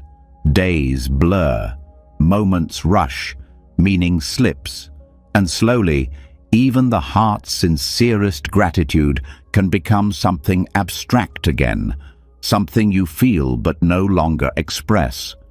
This is where the old ways can save you. This is where ritual returns. Not as something religious or rigid, but as a way of remembering, a way of anchoring your thankfulness to something steady, tangible, alive. In Buddhist practice, rituals were never about superstition. They were never about pleasing a higher being or checking a spiritual box. They were reminders, grounding points. They brought the sacred into the ordinary, over and over again. Lighting incense wasn't about scent. It was about pausing before speaking. Offering food to the altar wasn't about worship. It was about remembering the hands that made the meal possible. Bowing wasn't about hierarchy. It was about softening pride. These were not performances. They were doorways. And through those doorways, gratitude flowed like breath. Today, ritual is often lost, or it's reserved for holidays and special occasions. But gratitude doesn't thrive in once-a-year reflections. It needs rhythm. It needs something that repeats, not because you forget, but because life pulls you in 1,000 directions. Ritual doesn't ask for hours, it asks for intention. It turns simple acts into sacred space. Drinking tea can become a ritual, not when rushed, but when done with presence. Holding the cup, feeling the warmth, noticing the steam, pausing before sipping, saying thank you, whether silently or aloud, for the water, the leaves, the hands that harvested them, the time that brought them here. That is not trivial. That is thankfulness made visible. Lighting a candle at the end of the day can be a ritual, a way of saying, the day is done. I'm still here. That is enough. No matter what was left unfinished, no matter how messy things felt, that small light becomes a symbol of recognition, a symbol that says, I honor this moment. And in that honoring, peace returns. In Buddhism, even walking becomes ritual. Slow steps, mindful breath, each movement not just a way to get somewhere, but a practice of being where you are. You step not to escape, but to arrive. And in that arrival, you remember. You remember your body, you remember the earth, you remember that movement itself is a gift, and that remembering is a form of gratitude. Meals can become rituals, not feasts, not performances, just daily acts of attention. Sitting down, eating without screens, offering one breath of thanks before the first bite, noticing the flavors, chewing slowly, allowing silence. These are not just healthy habits. They are rituals that bring the sacred back into something so easily forgotten. Food is never just food. It is life being given, and eating with awareness becomes a way of saying, I see that, I'm grateful for that, I won't rush through that. Waking up can become a ritual, before checking your phone, before thinking of all you have to do. One breath, one stretch, one thought of thanks. I get to begin again. That single moment changes your direction. It shifts your attention from lack to possibility, from hurry to humility. And from there, your day starts on different ground. Gratitude rituals don't have to look spiritual. They don't need chanting or mantras. Even making your bed can be one. Folding the sheets with care, smoothing the pillow. Not because it has to be perfect, but because it's a way of saying, this space matters, my rest matters, this life I'm living matters. Gratitude rituals also help anchor you when things feel chaotic, when the world feels overwhelming, when emotions run high. You don't need to fix everything. You just need something to return to, something steady, lighting a candle, taking 10 slow breaths, writing 3 things you're thankful for, bowing your head for a moment before eating. These small acts become sacred containers. They don't remove the chaos, but they remind you who you are in the middle of it. In monastic life, rituals are woven into every part of the day, not to control, but to connect. The bell rings. You bow, you walk, you eat, you sit. Each activity holds presence. Each gesture carries intention. And that consistency becomes a refuge, a way of living where nothing is wasted, where even washing dishes becomes a meditation on gratitude for water, warmth, nourishment, and time. In the modern world, that same spirit can be reclaimed, not by copying the form, but by living the function. Creating your own rituals, morning ones, evening ones, ones for transition, ones for forgiveness, ones for slowing down, ones for waking up, not because life demands it, but because your spirit needs it, needs something to hold on to, something to return to, something that says again and again, you are here, and this is enough. Gratitude rituals are also ways of repairing. When your mind has been caught in loops of negativity, when your heart has been guarded for too long, when your attention has been scattered, ritual becomes the quiet hand that gathers it all back, gathers you back, with a breath, with a pause, with a single candle, a single cup, a single gesture that brings you home. And over time, these small rituals begin to change your relationship with life. You stop rushing through it. You stop missing it. You begin to feel the weight of every ordinary moment, not as a burden, but as a blessing.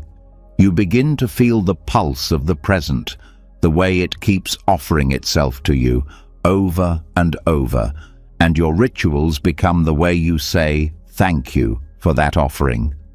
In Buddhism, the path is not about grand transformation. It's about remembering what's already true. Ritual helps you remember, helps you return, helps you say, this life, this quiet, imperfect, miraculous life, is worth honoring. Not just when things go well, not just when you're inspired, but especially in the middle of the ordinary, the boring, the chaotic, the small. That's where ritual lives, in the margins, in the in-between, in the unnoticed. But when you meet it with presence, It opens something inside you, something that no book or teaching can give. The direct experience of reverence, the embodied memory that this, right now, is not nothing. So as the day winds down, choose one thing, one small act you can turn into ritual, one place in your life that needs slowing, seeing, honoring. It doesn't need to be long, it just needs to be real. Let it become your thread back to presence, back to gratitude, back to the deep knowing that this moment, this breath, this touch, this light is already sacred. And all it ever asked was to be noticed. After everything you've heard tonight, the quiet power of impermanence, the wisdom of loss, the strength found in stillness, and the sacred beauty in simply listening, one truth shines through. Gratitude is not a feeling you wait for. It's a way of seeing, a way of moving through this unpredictable, often messy, yet deeply precious life with open eyes and a softer heart. The modern world tells you to rush, to achieve, to fix. But Buddhism invites something different. It asks you to pause, to breathe, to bow, not out of obligation, but out of reverence for what's already here. Each lesson you've heard is not just a teaching, it's a doorway, a path back to the peace you've always carried.